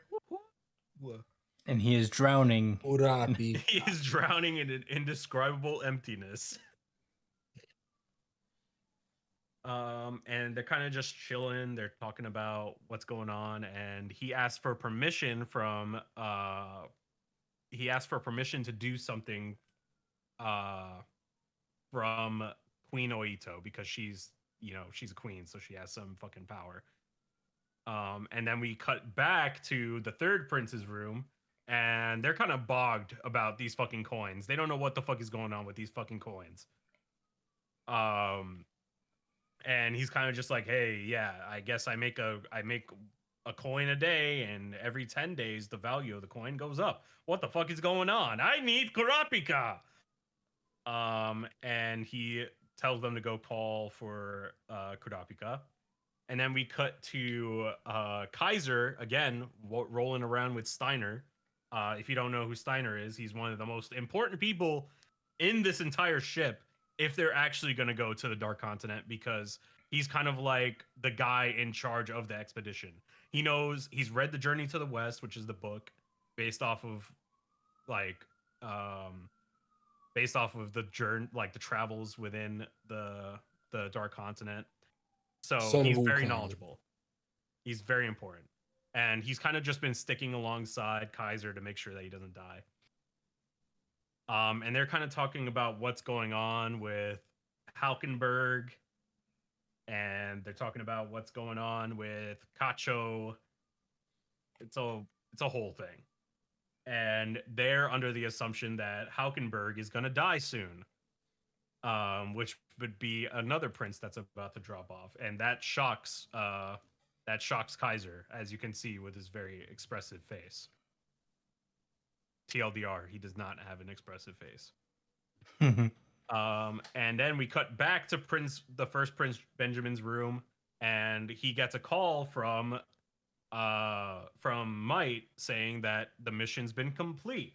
But it's not Might. It's actually Halkenberg who's inside of Might. Yeah. So while Halkenberg is quote unquote on his deathbed, he's actually roaming around inside of literally.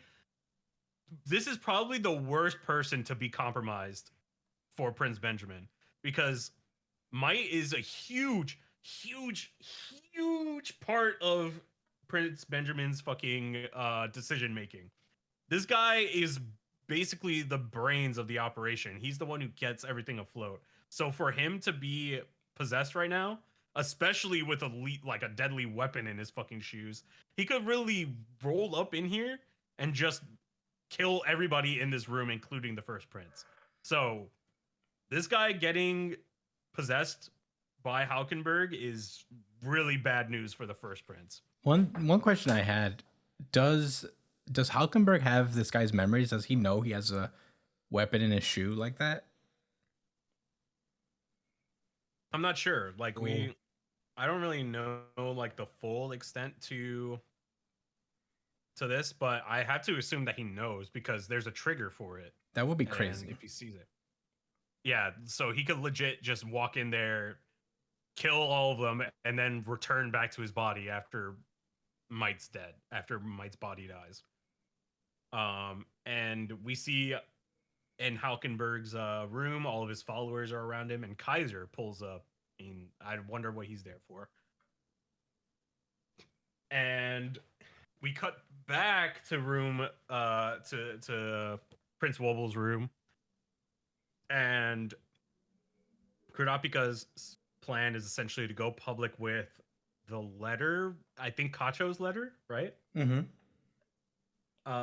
And the second round of his little Nen school starts tomorrow, and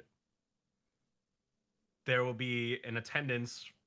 Like last time, there'll be an attendance to the princes, and we'll let them know that they're making the letter public.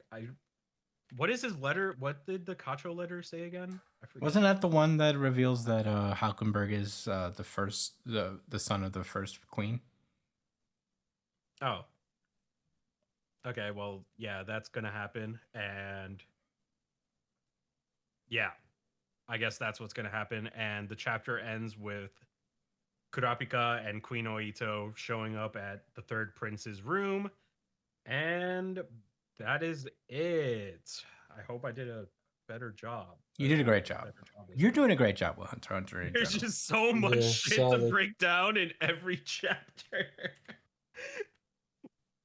But luckily, there's a far less people that I had to talk about this time around.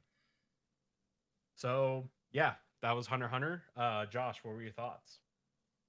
Oh, this is my RGC. Wow, really? Yeah. Interesting. Certified RGC. Certified RGC. Certified RGC. It may not be everyone's cup of tea, and I'm not talking about us within the podcast because I know we all love it. But like, man, I really appreciate the depth in this series, and how much how much makes you think within like the pages of what's happening, and makes you really want to go back and check. There's a lot of little mysteries here. The situation with the third prince and his coins, like I wonder, like, what the fuck are they for, man? Like, is it just money? Like, So is it only something for after, like the whale? You know what I mean? Yeah, Is it something that's ultimately not going to really help him in the secession war? That would suck. that's his You know, that's his theory that he thinks it's only going to activate once he wins. he's wilding. Which He's is wilding. he said it's in line with his personality too, so there's a chance that he's right. Yeah, thinking of the future instead of like, yeah, bro, but you're gonna get smoked. He really, it's kind of crazy because like he's pretty smart and all of that, but he doesn't have any Nen specialist with him. It's crazy. The third prince, bro. Yeah, Kurapika is the only guy. His only Nen lifeboat. Yeah, I mean, a lot of the princes don't have a Yeah. lot of experience with Nen. But I'm surprised he doesn't. The first two do. Even Benjamin, Saradnik obviously, didn't the have. second one. Even Saradnik didn't have that much Nen stuff on his Oh, end. true. I don't think he had But any to not have before anybody this. in their crew. Yeah, I don't think he had any before this situation even. Wow. So really, only the first and second prince like had an idea of what it could be. Once they're like core personnel, not any bodyguards added after the fact. Yeah, and Camilla's Nen Hatu is pretty OP too. It's so cool. She legit can't even fucking die.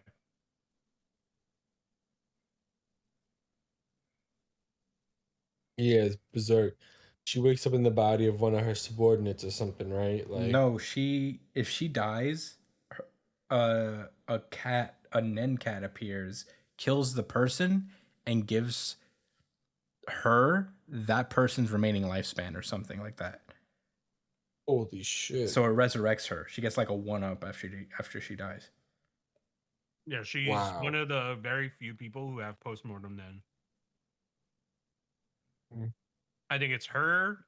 It was Pico, or whatever their name is. It's one Cha'ar. Or no, not Cha'ar. GU. There's a GU one and Hisoka. Those are like the 4 confirmed postmortem Nen guys. Oh, and Yeah. Kite too. So 5. It's not confirmed that Kate had post-mortem then. Well, he's alive somehow, and it's actually him.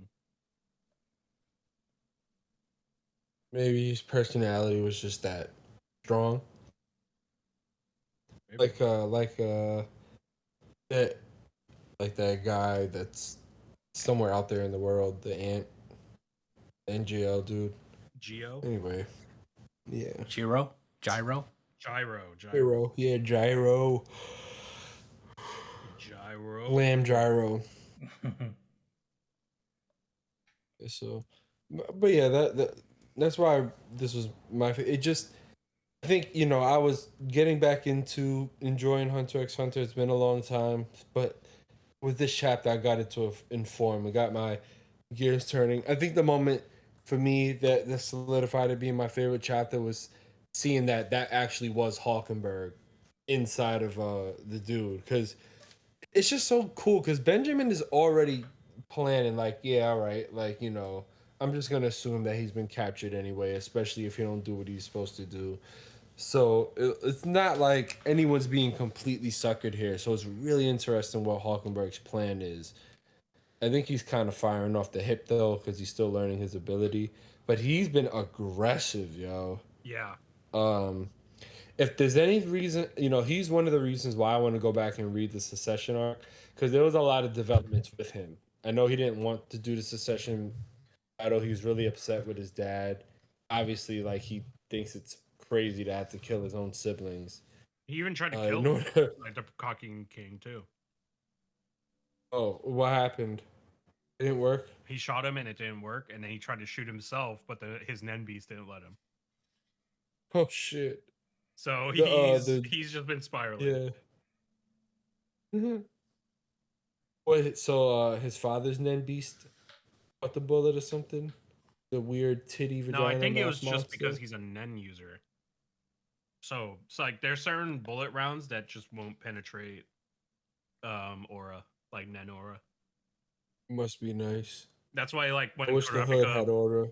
when Kurapika pulled out his gun on Long He like 2 chapters ago, she's like, "Man, put that shit away." If I was Kurapika, I would have been like, I got special bullets, bitch. Don't tell me to put my gun down. You don't know what I got in here. Acting all. How you think I don't know that? But like, nah, actually that was smart, because that's a way of like sussing out Nen users too, to see who's nervous about the gun and who's not. That's why Hunter x Hunter is so cool, because like it's all the little thought and analysis we put into other series, it's actually here in Hunter x Hunter. Like, even if we're wrong, we're right to still wonder about all the little details, because it's always, we always have a fair shot at trying to, like, guess what's gonna happen. And Tagashi is just so right. Tagashi, right? Yeah, Togashi. He's just so he's very logical and plans and stuff really well. So yeah, it's fun. It's a real treat of a manga. I'm really happy that it's back. I know that it's not going to be around for too long. I've just accepted that about Hunter x Hunter, the same way I accept that there's going to be traffic when I drive, or the train is going to fuck up, or just certain things in life you have to deal with. And you gotta wonder, is it that bad? Does it really make you miserable? I just hope Tagashi's happy and healthy. And thanks for bringing this back, bro.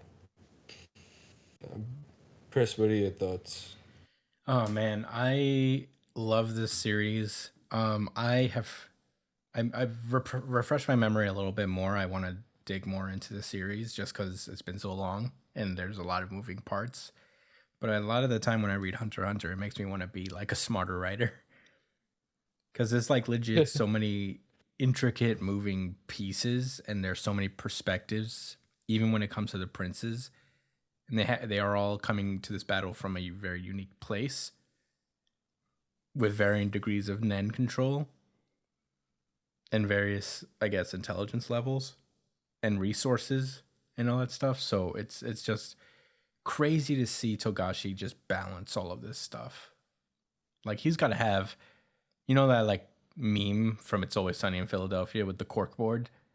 and it's Charlie just like, dude, I forget the Pepe Sylvia thing where he's just like panicking.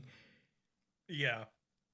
Eh, Yeah, I know what he's you're talking about. he's got to have that going on because he just has so much shit happening, and there's 14 characters. Some of them are dead, but he walked into this with 14 characters who have their own little like private military for the most part. They each have characters within themselves of varying degrees of Nen control, and there's like a lot of interpolitics stuff. Um, and everybody has different strategies in many order to levels. win. Halkenberg is so interesting as a character, just like to see him go from this like peaceful guy to just being like, well, like, you get dealt the cards you play with the cards you're dealt, and he just started like fucking dominating this game. It is what it is. He's like, I'm gonna do my thing. I don't want to do it, but I gotta do it. It's so cool. I love the intrigue. I think Hunter x Hunter is so incredible. I don't know how many people are really like that invested, and I understand to a degree just because like it's so jarring sometimes when you read Hunter x Hunter and you just see walls of text. And Yeah. should this arc ever get animated somehow, it's gonna be like this arc in itself has to be about 50 episodes already, just because of the amount of talking in this series. How's that gonna work in the anime? Nah, let me not say that. Not I think it doesn't would. need. I There's think it been would, but action it would be kind of sprinkled in it. crazy. Like It it's would a definitely be like a lot. vibe switch of the highest capacity. It would be a lot of talking and not Yeah. a It'd be lot a of moving around. generational vibe switch. I don't know how people would Are really we all react. like in agreement that like a lot of this talking is a result of Tagashi just not being fully healthy and not wanting to draw like these massive action scenes all the time? No, No. Do you think that's that part of I it? I think No, this is genuinely something he's wanted to write. I think there's too much thought put into this to just simply be because he can't draw as much.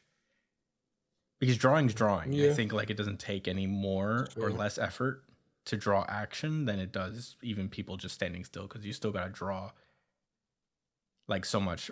But from what I understand, his production schedule or his like method right now is that he is leaving the backgrounds entirely to his assistants, and he is, I guess, drawing and inking characters, which is probably for the best. And his assistants are doing a great job background wise. So like I think that's a good thing, and I'm glad that he's started to delegate more of the responsibility of like the things that he doesn't necessarily have to draw. I think he has to do the characters because this is his series, and that's the way it goes. But giving the backgrounds and the automatopoeia and the effects to other artists and leaving the shading and stuff to them is probably the best thing he could have done. And he's probably got to have like a ton of assistants. If I were him, I would. I would have like a ton of assistants. And he's got like a 20 chapter leeway to keep it going. So who knows? Maybe we will be more in for more Hunter x Hunter. He has said that he plans to have 10 more chapters by the end of the year done. So in theory, we'd have 30 instead of 20. But we'll see. I'm enjoying this a lot though, and I do want to reread like the Succession arc in general, just so I have a deeper understanding of what's happening, because my memory is still not exactly intact yet, but it's been great and I love this chapter. I am so excited about the coins thing because I always felt like that is a ticking time bomb situation. I feel like at some point whatever the coins signify is going to take effect at a time we least expected, and they do mean something. I could be wrong about that, but I don't think they're just money.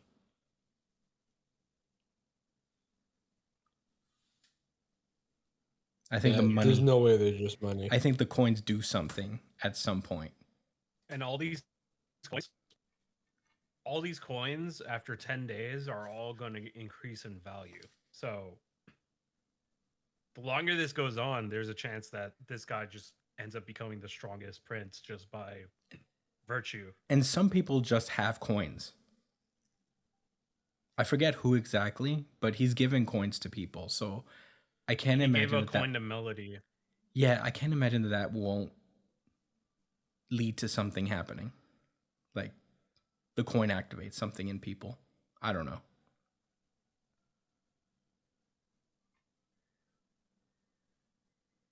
Maybe it's a thing where you buy someone's loyalty. I don't know.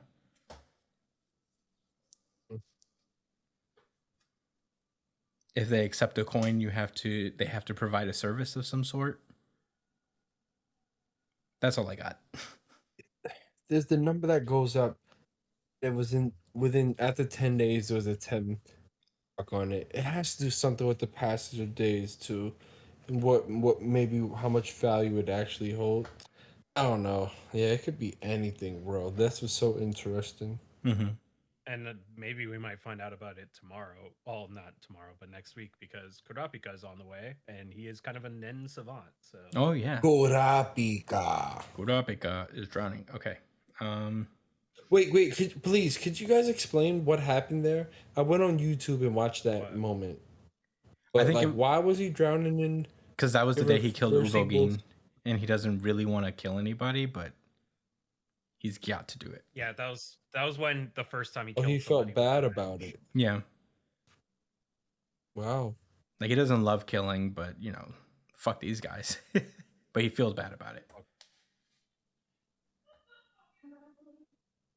Welcome. Kurapika is drowning. I gotta get that drop. I gotta stop forgetting to get that drop. Okay. But those are all my thoughts on Hunter x Hunter. If you're not reading it yet, I mean, it's all on the Shonen Jump app. It's so good. And Kurapika is now drowning in an indescribable Brian caught it for us. That was Josh. Oh, that was Josh? Mhm. Hell yeah. Okay. Well, but those are all my thoughts. Nashashita. Where you just sing Japanese song. right. Nashashita. the dramatic music and then Yeah, damn. The York New City was the arc. That was Brian's favorite arc. But this is my favorite. I mean, Succession arc might be my favorite now. I think Succession is my favorite so far, and it's not even finished. Yeah. Second only to the Ant arc. Yeah. Second half, anyway. Yeah. Okay. Alrighty. Yeah, the Ant arc was like 3 pieces. Anyway. Yeah. If there's no rebuttals, I guess we could just move on, yeah? Yeah. All right. Let's go. This is part of the war in the Bronx. Undead Unlock. I'm going to throw it over to Josh now. Yeah, bros. It's me again. At the number 227, I'm for either or. Like, when you're trying to ask your girl what you want to eat, like, you want to go to this spot or that spot, and she's like, I don't know, either or. It doesn't really matter. But it's never either or. But it does matter. Yeah. Anyway, last week, it's the development that we all pretty much could have known or guessed, but Apocalypse is a tsundere. Confirmed by Yoshifuma Tozuka. Oh, what are you guys wondering? How did I come to that conclusion, you're asking? Let me tell you what happened. Apocalypse tried to fight Julia to the death in order. He held the memories of Victor and Injustice from all the prior loops and shit, all the shit that they went through, and Julia wants to make a decision on whether she wants to remember all of that to gain her power or stay as she is. But in order to do that, she has to see the memories from Apocalypse. So he went and let her, and eventually he realized he's actually a fan of the Union and Julia, that they're friends and he loves her. That's basically what happened last week, guys. So Pretty much. yeah, here we are. Apocalypse. She's like, "Oh, thank you, Apocalypse. I have them now." As she remembers all the memories from the past. She's like, the memories you and the old me shared, also the way to manifest injustice. Ooh. Like, Quick leave the thought. rest to me. Huh? Apocalypse is dead, right? Yeah. Yeah. He was crying, though. I'm sad. Damn it. I forgot about that. He is dead. All right. Well, he's just a book now. Um, Julia's like, leave the rest to me. I got this. You could take a long rest, Apocalypse. And then she's like, yo, Top, could you bring me up? And then before she even finished her sentence, something shoots down from the top, lands right in the middle of the table, and it turns out to be Soul. Um. Oh well, damn! I jumped the gun. Sorry, guys. It is Soul, but he reveals himself a little bit later. He's like, "Oh, I swear, I'm sick of this." So we cut to a few of the other fights going on as Soul continues to monologue, saying, "Taking on opponents you stand no chance against." We have an adorable moment with the Chinese couple, mm, Shen and Mui, and he's like, "Oh, it's like you're cute even as an old lady." That was sweet. I guess time is affecting them in weird ways. I don't know. It's a weird fight. Um, then he's like, and then Soul continues to say, fighting despite being at a huge disadvantage. And as we see Billy and Tella at a very bad disadvantage, there's a nuclear explosion, I think, going. That's a mushroom cloud. It's got to be nuclear. Yep, that Or is hydrogen bomb, an H bomb, a hadron. What's the guy's name from One Piece? Hadron? Hadruin? Hadrudin? Hadron? Hadrudin, sorry. Yeah, hadron bomb. That is a Yeah, I said it. that I is a said s- it. I that, did it. I did it. that is a severe disadvantage, I will say. Yeah, it's cracking. Is Billy using Billy's. Unchanged here? Yes, he is because he Yes. still has the abilities. Brian, relax. I know, I'm just So, asking. Calm down, I'm just being a Brian. dick. Don't fanboy out here. Don't worry. I think we're gonna see that soon. But Soul continues. He's like, still, as I observe each of you. And then we see on draw this dude. The dude Justice she's fighting against slashes through her undrawn sword, breaks it and cuts into her chest. And she's like, "Oh, because of undraw, the sword is now mine. I guess can't use it because it's within her." That's mad funny. Oh, so he can't draw it out of her. Yeah, he just looks at her like, "Oh, Damn. all rats." Damn. Good move. Not think about that. Now I feel stupid. Rip. What? He's like, now I feel stupid. Yeah. Damn. Maybe I shouldn't have used a sword of something I need to draw against undraw. But he's Justice. Maybe it's his justice to use sword. Anyway, Rip and Latless fighting against that bastard Sick. I can't wait for him to lose. I can't wait. And then we finally cut to the reveal of Soul, and he's like, if you go away, they will change. You will die here on Justice. After all, you're already dead. I don't know what the fuck that's supposed to mean. I guess because Juiz is technically dead. Oh, and yeah, Juiz is dead. Yeah. So then we cut to change, and she's fighting against Gina. Rebecca. No, Gina. Thanks. And Rebecca? she's like, "Oh, Soul, what are you so nervous for? Like, Juicy Juice died without Lupin and Change, didn't she? All you had to do is like leave her. Like, what's she gonna do? Like, oh, maybe you don't believe in my role. Is that it, Soul?" She gets irked. She gets irked a lot. You see the veins on her fucking head. She's actually a very cool. Like she's one of the. I don't want to say one of the best. She has a really cool design Yeah. actually for something so simple. No, the double helix But hair is a pretty lot cool. of the rules look cool. Huh? The double helix hair looks really cool. Yeah, it's sick. But yeah, so she's talking that shit, saying like, oh, you know, Jews died. Yeah, I said all of that. Like basically, you know, you don't gotta worry about that girl. She's dead already. Um, and then she's like, oh, this pisses me off. Don't you feel the same? Gina, she rocks her in the fucking. Hits her with a change uppercut. I don't know where it came from, but she got hit. Change uppercut. Yeah. I mean, I don't know what it was specifically she got hit with. Her hair? That was a strand of her hair uppercut her. Okay. No, I think she hit her with the What the ground, fuck? like chunks of the ground.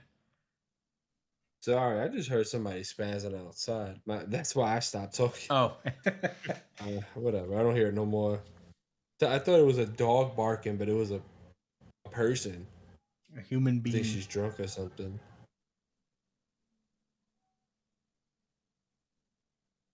Oh man, yeah, she's tweaking. I'm sorry, guys. Anyway, let me lock back in. So, because this is actually a pretty good fight going on between Gina and Change. She's like so after Gina gets uppercut, she starts laughing and she's like, "Oh, like what are you laughing at? Have you lost your mind?" And she's like, "Oh," Gina's like, "I find it funny. You know, you're the rule of change, but the prospect of not changing terrifies you, I guess." She's like, "I'm what?" She's like, "Oh, like I'm right. Like, you know, they exist, right? Rules that not even you can change." Oh, and that gets her, and that makes Change very upset. She has the most sinister look on her face. She has like a cacking grin. No, a beyond grin. That's what it is. She pulls out the a Hunter x Hunter esque grin, and she's like, "Of course they don't exist. If that exists, bring it here." As Gina's arm gets ripped off, just like the sorceress from Kagurabachi. Spoiler, sorry guys, but there's a sorcerer in Kagurabachi that gets his arm sliced off. Anyway, shit is looking dire for Gina, and she as Change is like, "Bring me whatever it is that not even I can change. Bring it on, bitch." She's like, "That's one arm down. Bring it on, bitch. An external targeter, right? You can't put unchange on your own body. Like she can't unchange her body to get like attacked. That's wow, I didn't think about that. It's like people change, your mind is bound by that rule, i.e., me.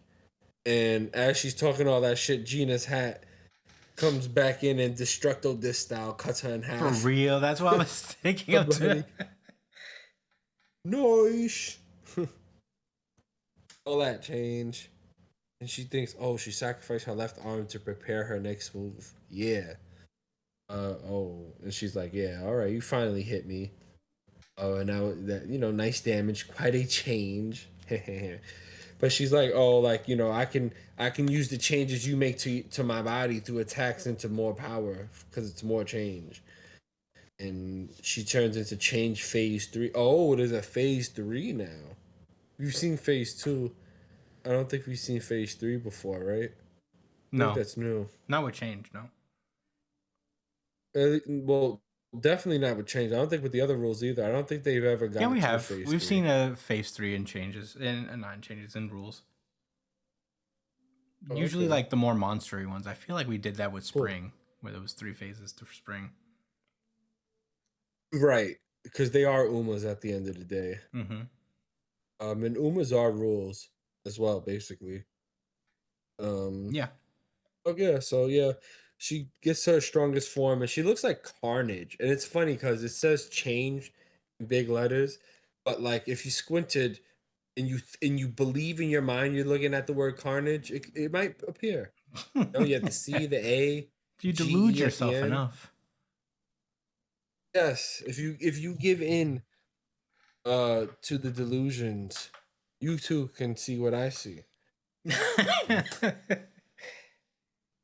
So, she's getting all powerful and strong. She's like, yeah, let's bring some change, Gina. Remember? Gina cracks a little smile and she's like, listen, look, the old me feared those words and fought against them about, changing. She's basically saying how, she fell in love with someone that never changed and she never tried to change in her life. But not until the very end of her previous life did she learn how she feels now. And then change cuts her off. She's like, enough. Enough of your enlightened brat. Honestly, she's fed. what a moment. What a legend. Shut the fuck up. She said it disgusts me. Die. Bro, she cut off the inspirational speech. Fuck you, Gina. I don't want to hear no more. Bro. And you know what's funny? Gina basically did stop. She did not continue, really. She just started on a new thought.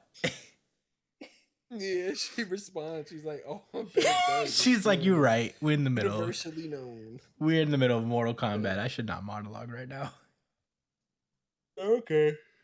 But she does have a question, right? She says, so tell me, right? The things that change or the things that stay the same, which do you like more? Right? And then Gina's like, I like either or, unchanged. She's like, I like things, basically things that change or unchanged. I like them both, no matter what. And she starts to make a fucking fist with her own soul that she's morphing through unchange. And as change herself is like, what? You're cheating right now. You can't make a fist with your soul. You're just an external targeter. And Gina's like, you can't tell me what my ability is. It says, no matter how much their form changes, a person's feelings, their resolve, their soul will never change. Even if that person were to die right here and now. She's obliterates Cage's arm and gives her a hook right to the fucking face. So Change not dead yet, but they're in the middle of it. And that is the end of this chapter.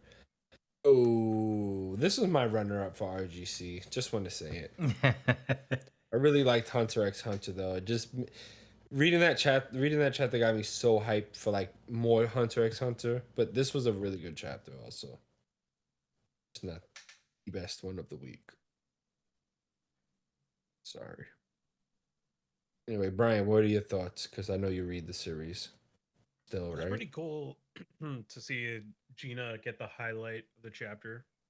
She was like one of the first people that we fought, right? Alongside, it was Shen and Unavoidable, and then Gina. Yep. So it was pretty She cool was to the see first her get her, arc. yeah, see her get her shit, get her fucking talk her shit, queen, fuck them up. He was like Zabuza. Also, is Shen also being aged, or is Shen? it just that's the name, right? Shen. Shen is with Mui. Yeah, so she's aging, but is Shen aging too? I can't tell. It doesn't even look like Mui's aging that much. I think it's just She the just has color white of her hair hair now, so yeah. Yeah, But he said that she's an old lady now. He's still rizzing her up, even when she's getting turned to dust. Shen is the Riz King. So I wonder if it doesn't look like he's aging either, but it's about time that Fang shows up and fucks this guy up real quick. He works out. So what is Undraw's plan here? Stay right there. The stall. Stall for Unjust to get here, essentially. I guess so. So what That's is gotta be what Justice happens. doing? So did he cut through what he cut through her shit? He cut through her shoulder. She like the sword's lodged in her shoulder. So I'm just wondering what like his power is. What Justice's power is. Yeah, I guess. Justice. He stands for something. Like Malcolm X. Oh shit. Is that Malcolm X under that? Absolutely that not. armor? He Definitely stands for not. some bullshit. His justice is some bullshit. I would hope not. Wow, who likes getting work emails at 10:27 at night? I do. I Not. do. Oh. Oh, But yeah, the matchups are going swimmingly. Hopefully we get to see more of them after this, after Gina's fight. Cause Gina just fucking bitch slapped the fuck out of Change. And she does not like that. So I'm just hoping that we get to see the other people more. I'm glad that we're seeing them, but we should, because I'm pretty sure finding these guys, it's gonna be like the wrap up for their characters. So yeah. hopefully we get to see the rest of them. But yeah, those are my thoughts. Yeah, me personally, I am also glad that we seem to be getting final battles. I'm here for it. I really like this battle with Gina and Change. I feel like Josh, I didn't register the fact that she cut off her monologue. And that made me appreciate the chapter 10 times more. But that was super funny. I am enjoying Gina. Gina in the reincarnation in the second loop here is so good as a character. She's been like crushing it. She's basically like the clutch character in every arc up to this point, so it's cool to see her like go full circle, and it seems to be finally getting her character moment. I don't expect this battle to last long because I don't expect Undead Unluck to last super long.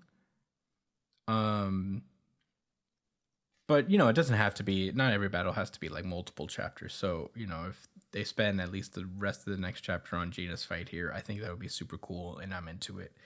Imagine the series ends when Gina wins, and that's it. GG. And they all lived happily ever after. But yeah, I'm excited to see where this goes. I don't have many other thoughts on that. But Josh, what did you think?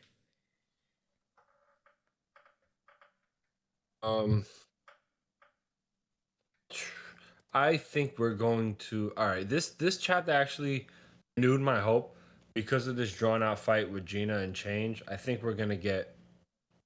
This was fine. Like if we get a little bit more action from that and it resolves before the end of the next chapter. Like I'm just thinking mathematically. If we get at least a quarter to a half a chapter to finish Gina's fight, I'd be honestly satisfied because of what it didn't just happen in a side panel. You know what I mean? If we could get at least that for everybody, that would be great. That's my minimum expectation. I'm setting the bar super low because I just don't want to be upset, But yeah, Gina's she's been clutch the whole loop. Like bringing her back was so important for so many reasons. I mean, she's a powerhouse, but she also gave Fuko and the others such confidence too. So she's an important character, and she deserves this moment for sure. She's paid her dues. This isn't just random people that's being forced in my face that I'm seeing get a one-on-one fight, and I'm supposed to just be like, okay, this is great to end the series. I appreciate the author for the care he put into his characters. All right, that's all I gotta say. Yeah, I would think that because Undead Luck has actually been around the magazine for a while, that they'll actually let them, as long as this is the final battle, they'll let Tozuka do his thing. Assuming that it has been essentially rushed or axed to some degree. But yeah, I have a feeling that they'll just like let him. They said, okay, it's got to be the final battle, and he's like, fine. So I can't imagine that we won't get like a ton of individual fights and letting every character finally salt away their story. So I'm excited to see that. But in any case, if there's no more rebuttals, we got to wrap this up. Yeah. Oh, that has been Undead Unluck, and that has been our show. Wowee. Thank you guys so much for listening. You can find me at the Chris Espinal on Twitter and Instagram. Josh is at jdcole_37. Brian is at b.esp on Instagram and Twitter. Josh is also at New Jump City Josh on Twitter. Follow the show at New Jump City on Twitter, Instagram, and TikTok. Email us at newjumpcitypod@gmail.com with any questions, suggestions, anything you guys want us to talk about, and we will do that. Subscribe to us everywhere you listen to podcasts, iTunes, Spotify, Castbox, Pocket Casts, YouTube. Give us reviews, all that stuff. And we will see you guys next week. Stay safe, New Jump citizens. Peace out.